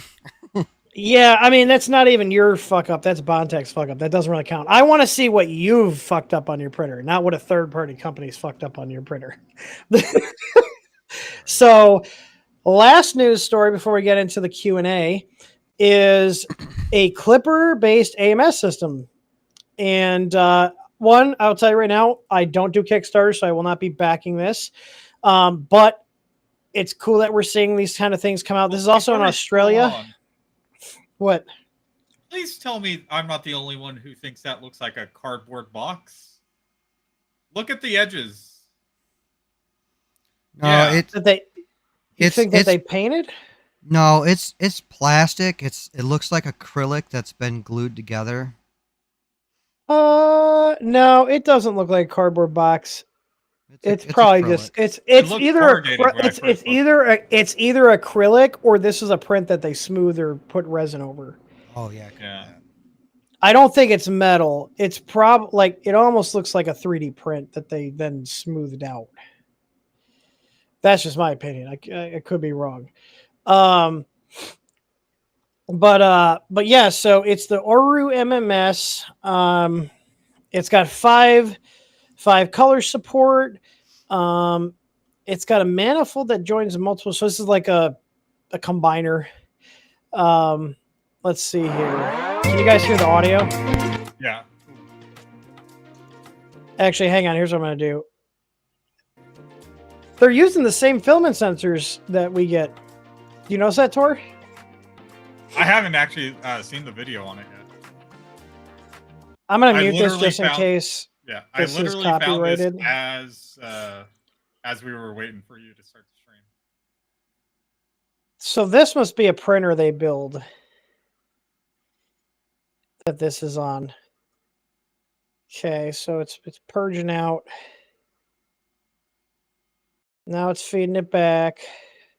Now it's pushing the new one in. Yeah, they just got a Bontac. It looks like, I don't know what hot end they're using. Oh, it's a Rapido. But yeah, so I mean, it's doing the thing where it poops out the plastic and changes the color. So we'll see. I'll be curious to see how it works. I'd like to see them do a little more elaborate solution than this. Like, this is fine for just on your printer, but in this, like, that looks like it could get kind of annoying. But could also be a prototype. Probably is a prototype. But I mean, it's pretty cool. Yeah, the other thing is it has a 200-watt heater in it, so it can actually dry filament as well as do the color changes, and it does rollover where it'll go to the next roll. Yeah, you can do up to multiple units side by side, and a 20 to 30 bay cluster can be created. The maximum number depends on the controller you're using and your particular setup. What is the price on this? Let's see. Almost $700 on Kickstarter. $639 US. That's way too fucking much. Yeah. That's the early bird. The Kickstarter special. AMS. Here, so they're targeting here right around $800 price point. That's pretty Doesn't pretty look like steep. They've sold a single one. They've got eight. Literally 8. Yeah. Just for the AMS, just for reference, is $349, and you need to get the $40 AMS hub for that as well. So $400 for if you that's get a pretty steep. AMS. That's pretty steep, actually. So I was expecting to be around $400 to $500. I was expecting to be about $400 to $500, if I'm being completely honest. And we're not including shipping. And I'm assuming, this is also going to ship from Australia. This is a big, heavy unit, so it's probably going to be almost $1,000 by the time. That's what she said. Yeah, to give you an idea, I spent $1,000 on the K2 Plus with their multi-material system. So it's cool. That's why we're covering it. But in terms of a value proposition, I don't think I think the price point's too high, and then them being out of Australia is going to make it even more cost prohibitive to everybody else. So it's cool though. I'm surprised we haven't seen more of these, but I'm waiting to see and get my hands on the Creality one to see if we can just put it on another clipper machine, because the K2 Plus. Yeah, that's what I want. Yeah. For reference, you can get a IRCFA V2 kit for $160 from Cyborg. Okay. And that you can do 8 colors. Okay. You don't get the heated chamber or anything, but you can buy with the savings you can get a couple poly dryers for that with heaters. So yeah, I mean, it's cool, but that's a big price. So cool product. I don't think the price point's great, especially since it's going to be coming out of Australia. That's going to be really expensive to ship out to the rest of the U.S. Like, they'd be better off pairing up with someone in the U.S. to make it in the U.S. to get the shipping cost down. Yeah, because the U.S. is one of the biggest markets in the world. So, and if they got in the U.S. too, they can then cover the U.S. market and also get cheaper shipping out to Canada too. We don't manufacture shit in this country anymore. I know, right? There's actually a war on AMS as well somewhere out there, but there's only been like a couple pictures on Twitter and things like that. Yeah, kind of vaporware. So we have no questions in the Q&A, so you know what that means. What are we getting for dinner? It's I just tours on it. Yep. What are we doing for dinner? I don't have the dogs down here with me. Again. Wife, what are we doing for dinner? I'm checking the cameras here. Where is Remo? Also, if you are ABS vapor smoothing anything, don't light it on fire. Oh. Why did you light it on fire? I wanted to dry it out a little bit faster, and I didn't think there was that much acetone in it. And I had it on the desk here behind me. The flames were about that tall. You did it inside. That's so stupid. Oh my god. It got a little toasty. Oh, Krista is home. I just didn't see that. Okay. Chat, I didn't realize she came back home already. Oh my god. I had a good question to ask you. I forgot. Don't worry. I don't remember what it is. More fire, less fire. We're good. More fire, less fire. Oh my god. You're supposed to be smoothing your print, not doing a gender reveal, okay? What did you have there, Emerson? That's for is that the robotics thing? Yeah, that's middle school robotics. I'm the head I thought coach I saw FTC and I thought like the Federal Trade Commission. Why? It makes Googling stuff rough. Because I'm like, no, not federal. God damn it. But yeah, no, I got to learn some Java. Yeah. Damn it. I did actually I should have wrote it down. It was a legitimately good question and I can't remember it now. Damn it. Out of tune, my printer. Shut up.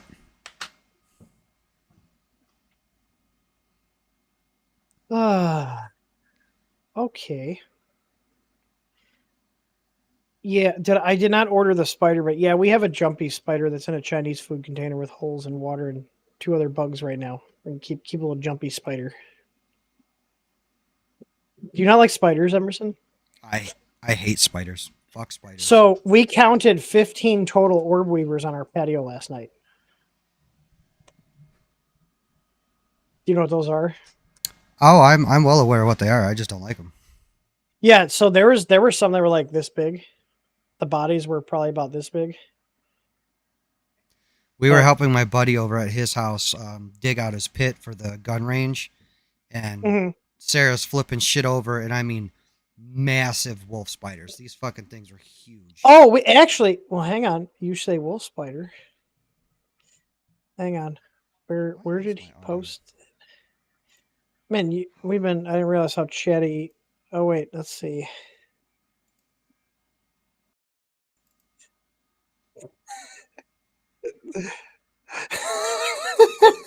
Hang on, I gotta download this video. Hang on. Hang on. This is great. Oh my god. So just so you know, there's been like a cricket in the wall over by the shipping station in the shop. Oh. For like I know. For almost a month now. It just drives us nuts. And I got this video today from Jordan. I was like, what the heck is he posting? Okay, you guys aren't going to believe this. This spider is enormous. You don't really get a scale. Like, that's the lockbox. I'm kind of far away. Things like, I mean, its body's pretty small, but like with its legs and everything, it's at least like that big around. I mean, it's massive. But it was crawling out of that hole with the pipe, and then it scurried like underneath the paneling, and then it literally just popped up over there. And over in this area is where all the cricket noises have been coming from. And I think that dude literally took care of them. Holy shit, is he huge. I'm kind of terrified. And then he sent this one here too. Hang on. Here's the other one. He sent this shortly after that. Look at this nightmare fuel just twitching down the wall while I'm trying to scan orders here. I'm freaking out.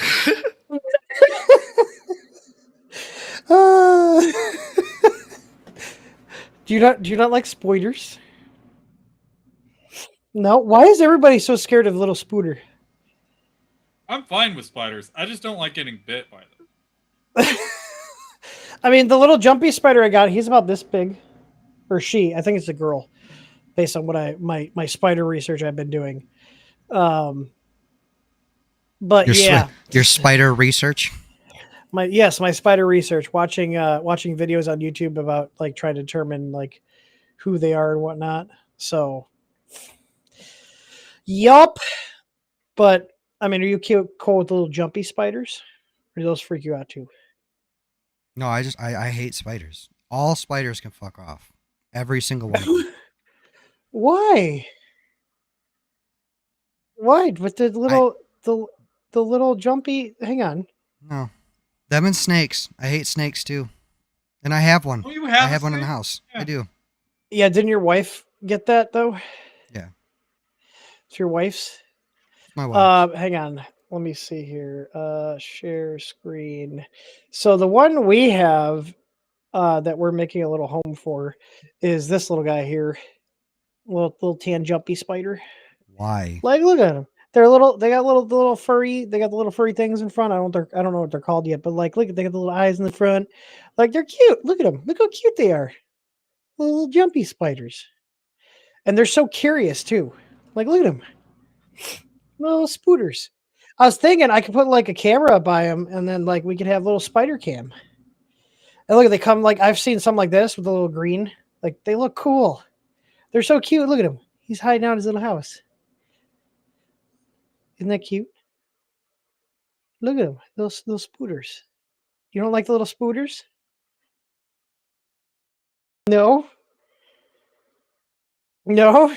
You get if the spooter's still alive when you come here, are you gonna hold him? No, I'll probably smash the cup. They'll like crawl on your hand and stuff, and they'll like jump, and they're very curious. If you guys haven't looked up about jumping, they're trying to figure out how to eat you. That's what they're curious. Yeah, yeah. Jumping spiders like, how am I rarely gonna fit this in my mouth. They rarely ever bite humans.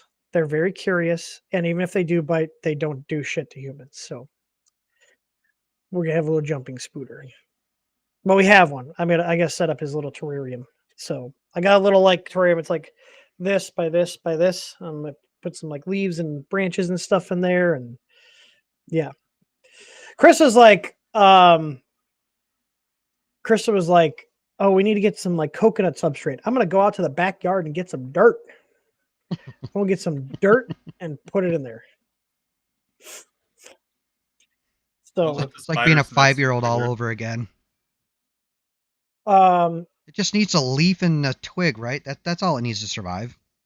No, I'm gonna give him like water with little. I'm gonna actually 3D print him some stuff for his habitat. There's like, if you go on things and type in jumping spider, there's like little feeding things where you put you can put like the bugs in there, and then they'll go in there and eat it, and you can make them like little hideouts, and they'll hide in there and make little spooter webs. So, hang on, I'll save Krista's video here. Hang on. Let's see if it'll let me upload it. Fucking, why do iPhones still use a .mov extension? Do they know what fucking year it is? I wonder what the newest ones. So this is Krista's video this morning. There it is. It's on my door. That's a no from me, dog. That was an orb weaver. That was pretty big. It was about this big. That looked pretty small. No, it was actually pretty big. I opened the door and he scurried off to the brickwork on the side, and he's pretty good size. So, it's Friday. Oh my god, this is hilarious. So Joel was over here. We were playing with the 3D Maker Pro scanner, and now on his Facebook feed, he's getting fucking ads for 3D Maker Pro. He's never searched it ever. No, I talk about. I'll be in like a Discord call with people. I'll be in a Discord call with people, and out of nowhere, I'll start getting ads for stuff we talk about. Hey, Matt, Matt's here. Dude? I recognize that name. What's up? We're about to wrap this up, though, which is something I'm not good about doing. I'm horrible at wrapping up streams. It's the good old Midwest goodbye. I know, right? Okay, so we're having spider for dinner. Although I heard, I mean, if we wanna try some Ohioan cuisine, I can eat one of the cats. Speaking of which, Chinese sounds or goose. Go find some pond goose. Hey, there's tons of geese around here, man. They're just free. You can just take them, okay? They're just free. No, god damn it. What if I want a goose? Or a duck? Are we working? And this is how the cat will hang out with me. Yeah, with your kitty go-gurts.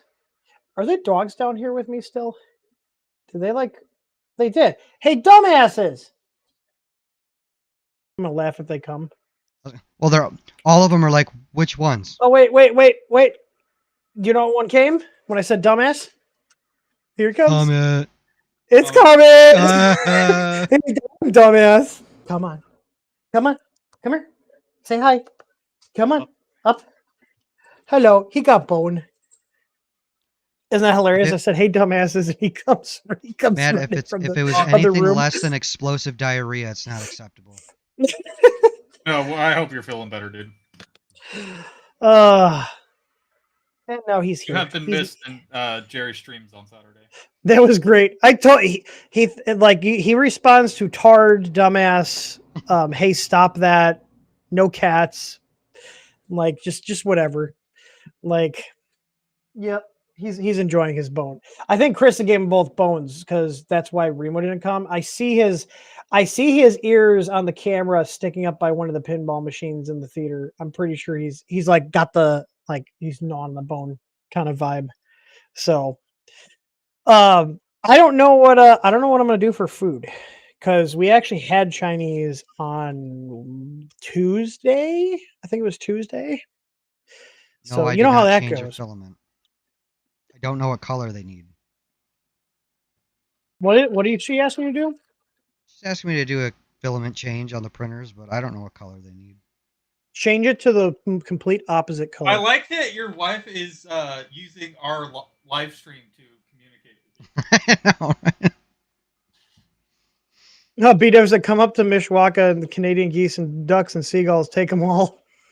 We get geese around here sometime, but they actually are, like, the geese are actually edible. I don't know how well they taste, but they are actually edible. They're gamey and greasy, but they're not bad. Are they? I've never had it. So, but yeah, I don't think I've ever also had the other wild thing I've had is alligator. I've had alligator before. That was really good. I went to a party. They literally had a full alligator on the barbecue. It was amazing. Canadian geese are federally protected. There is are they seasons? Yes. Oh, okay. So you can't. So I can take them, but I can't kill them. You can't just kill them whenever you want. There's hunt seasons. So, but I can be like, hey, come here. You are now my pet, and I'm gonna give you food, and you're gonna attack me because geese are assholes. Can't do that either. What? I thought this was America. No, you cannot have wild animals as a pet. That's pretty cool. Well, I mean, your wife has you, so that's very true. Hang on, I have a clip for that. What? Oh, the little bed cement quick lock. Here, I didn't have this at the ready. I had to go grab really quick, but this is my response to you saying I can't go take the geese. Is it for what? Arresting me for what? I'm not allowed to stand up for myself? I thought this was America. Huh? Isn't this America? I'm sorry, I thought this was America. I'm sorry, I thought this was America. I'm sorry. I have to. Is that the Voron lube attachment? Actually, I already have one on this printer. I actually should print those. That's actually nice. You should put that on our product page if it's not there already. I'm pretty sure it's not. I'll make one more generic. This one was custom made for the bees. Okay. So you can put it on the inside. I mean, it's just 2020 extrusion. Well, it's made You for could put 20, it. You could put it on the outside too. That would work fine, just like that. Yeah, it's just like that. Emerson, do you have a lot of 2060 or 2040 printers? I want to know. Yeah. So I'm curious. I want to know. We surveyed about trains last stream. What do we think about jumpy spiders? What does chat think about jumpy spiders? Are they cute or nightmare fuel? I want to know. I think they're cute. I'm not a big fan of other spiders. I'm not terrified of them, but I think jumpy spiders are cute. I mean, they're squishable, so it's not like they're scary. Have a good one, Scott. Just fuck spiders. I like spiders. You know, they kill other like insects and stuff. Hey, Maker Bike. Yeah, Sarah says they're cute. They can be. Oh yeah, there is a kids show. I forgot about that. Where's Scott saying bye? Scott Latin said bye a little bit ago. Where? Wait. Oh, okay. Wait. You need something that kills stink bugs? Oh, those are the worst. I hate those more than spiders. They're so, and they scratch. Oh, they're horrible. They smell fucking horrible. Oh Coder, my God. I just sent it to Emerson on Telegram. Pull something up. We were talking. Oh yeah. I saw the big boy last weekend. We waited. We drove an hour and a half. We drove an hour and a half to go to the Union Pacific facility where they had the train. And then we waited. It was 2.5 hours to get in. So it was a total of 4 hours from the time we left here to the time we actually saw the train. And it was worth it. Like, I was a little frustrated, but like they said they had over 55,000 people come out to see the train in one day. From 9 a.m. to 3 p.m. They had over 55,000 people. Like, isn't that crazy? Like, that's wild. Give me 1 second here. I'm closing this out here. Okay, here we go. So these are mine from the. This is mine from the. So they just had it idling there.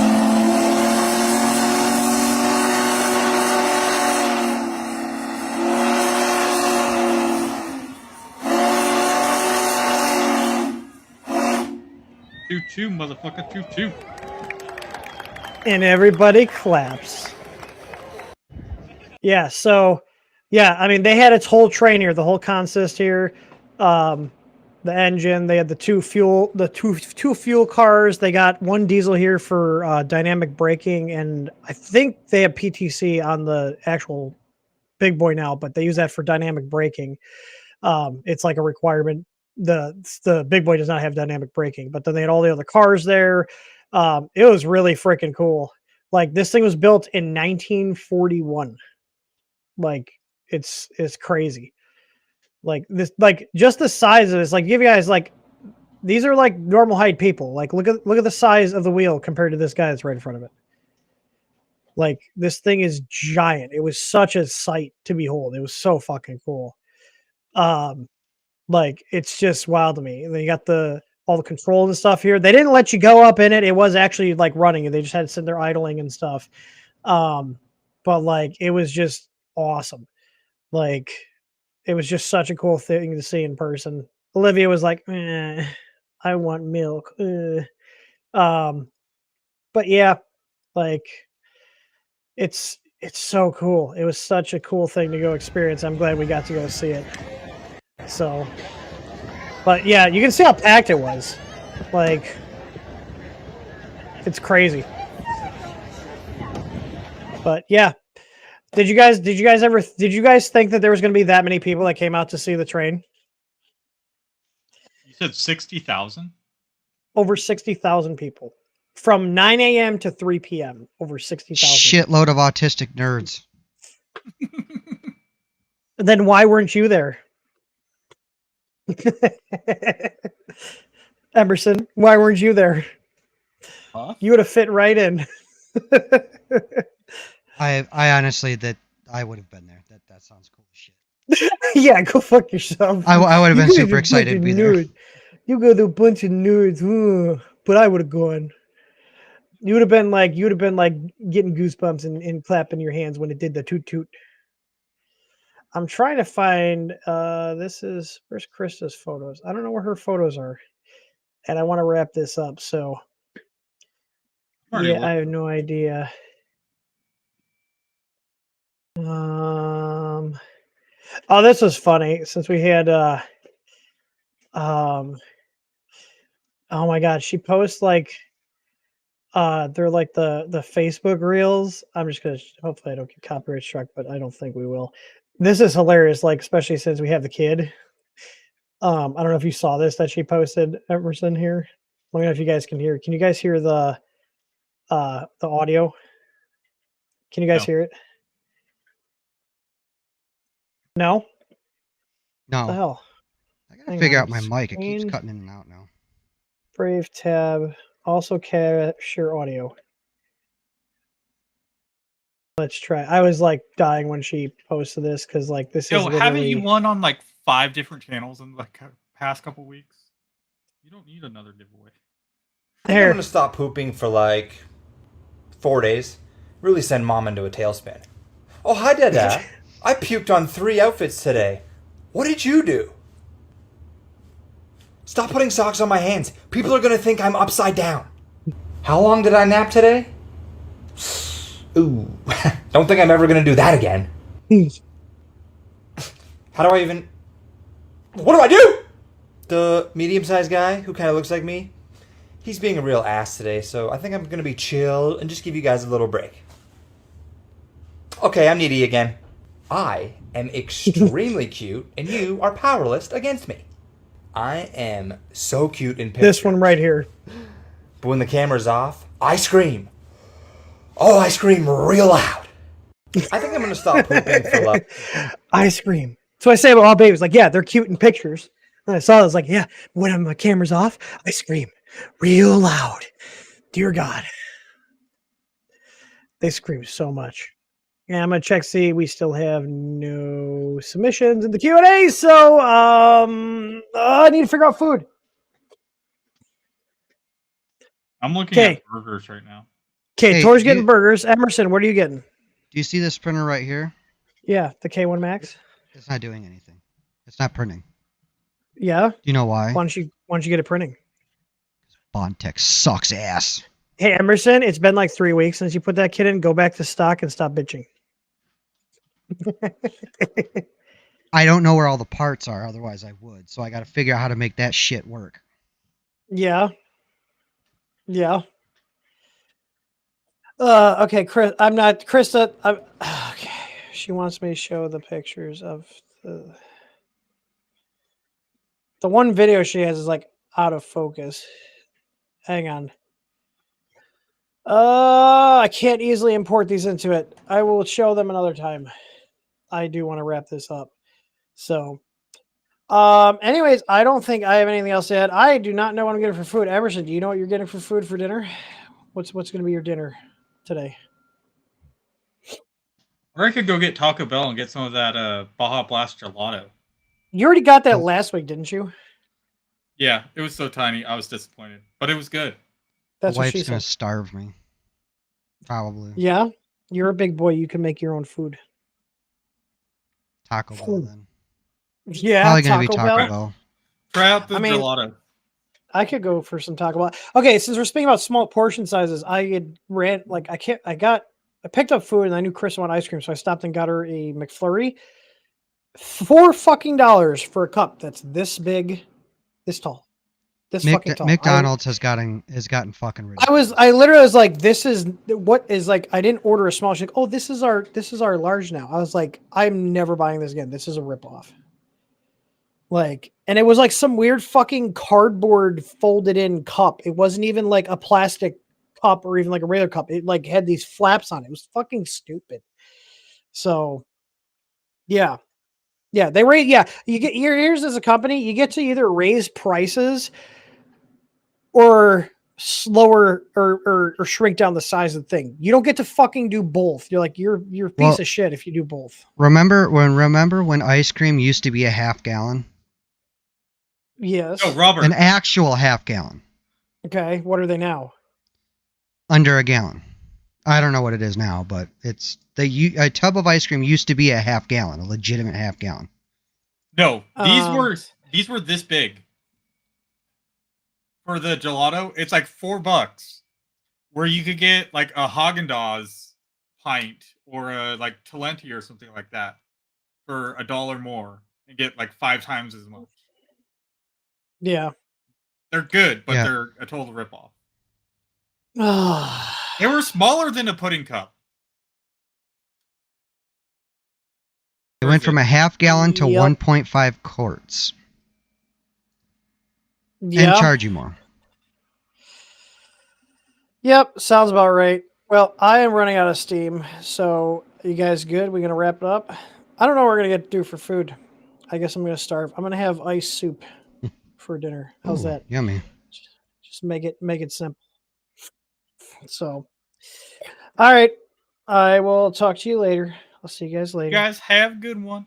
Have a good Bye, weekend. everyone. I was like on a high, and now I'm just like, ooh, I just feel like I'm getting tired. Need like some Emerson, caffeine or message me something. for the, oh, you know what? It's probably the pre-workout wearing off because Joel comes over on Fridays and we do our Strong Lifts app, like 5x5 workouts. And are you not having? I'm pretty sure it's horse electrolytes or something like that. No, oh, dear God, I know the meme you're talking about. So, all right. I hope you guys all have a good weekend. Remember, we got the sale going on. It ends Sunday at midnight, so don't miss out. We got tons of good shit on sale. So, see you guys later. Thanks for being along the ride with us for 7 years. It's wild. 7 years I've been doing this. It feels like it's been longer, and it also doesn't feel like it's been 7 years all at the same time somehow. So yeah, and so my 7 years is like what, in a month? Yeah, Tor is like literally the first hire and is still with us. So that's because he's amazing though. he gets paid in filament and Taco Bell. Oh no, he gets paid in all of the things. I pay him, and he also, ships himself. Like, oh, Tor's putting another fucking order in. This guy orders a lot. Hey, Tor. Hey, Tor. I could breed my jumping spiders, and the box could actually have next day spiders in it. I will kill you because my cats will go wild. Yeah. The crackheads didn't steal your order. Is it more Pet GCF? What is it? I haven't tried the Pet GCF. I thought you did. No, I have the ABS. You're the ABS and the ASA. And PLA. Okay. That's why I grabbed it. Oh, wow. Okay, well. Also, if you didn't see my message to Polymaker this morning, I asked for tracking because for that specific reason. It's like, is there tracking I did. So we just ordered 100 more of the dry boxes, not the full kits because we have the kits, but I just ordered 100 more of the boxes, and like another like $1,000 worth of those Galaxy ABSs. So we'll be getting those in soon. Spent a lot of money on filming boxes today. So, all right, guys. I'm gonna get off here. I probably need to eat. I was hungry, which is why I was snacking on these because I was like, shit, I gotta stream. I was like, whatever. I was like, it gets something in my stomach, even though it's not the greatest. But all right, I'll see you guys. If we don't have a stream between now and next Friday, we'll see you guys at the roast. So send your shitty printers in. Go to roastme.th3dstudio.com. Send your printers and send pictures. If you send videos, just understand anything picture wise you send or video wise will be shown on the stream. So. And we bye, will guys. make fun of you. We will make fun of you. Absolutely. That is the point of it. We will hurt your feelings. Yes. It'll be fun. Bye.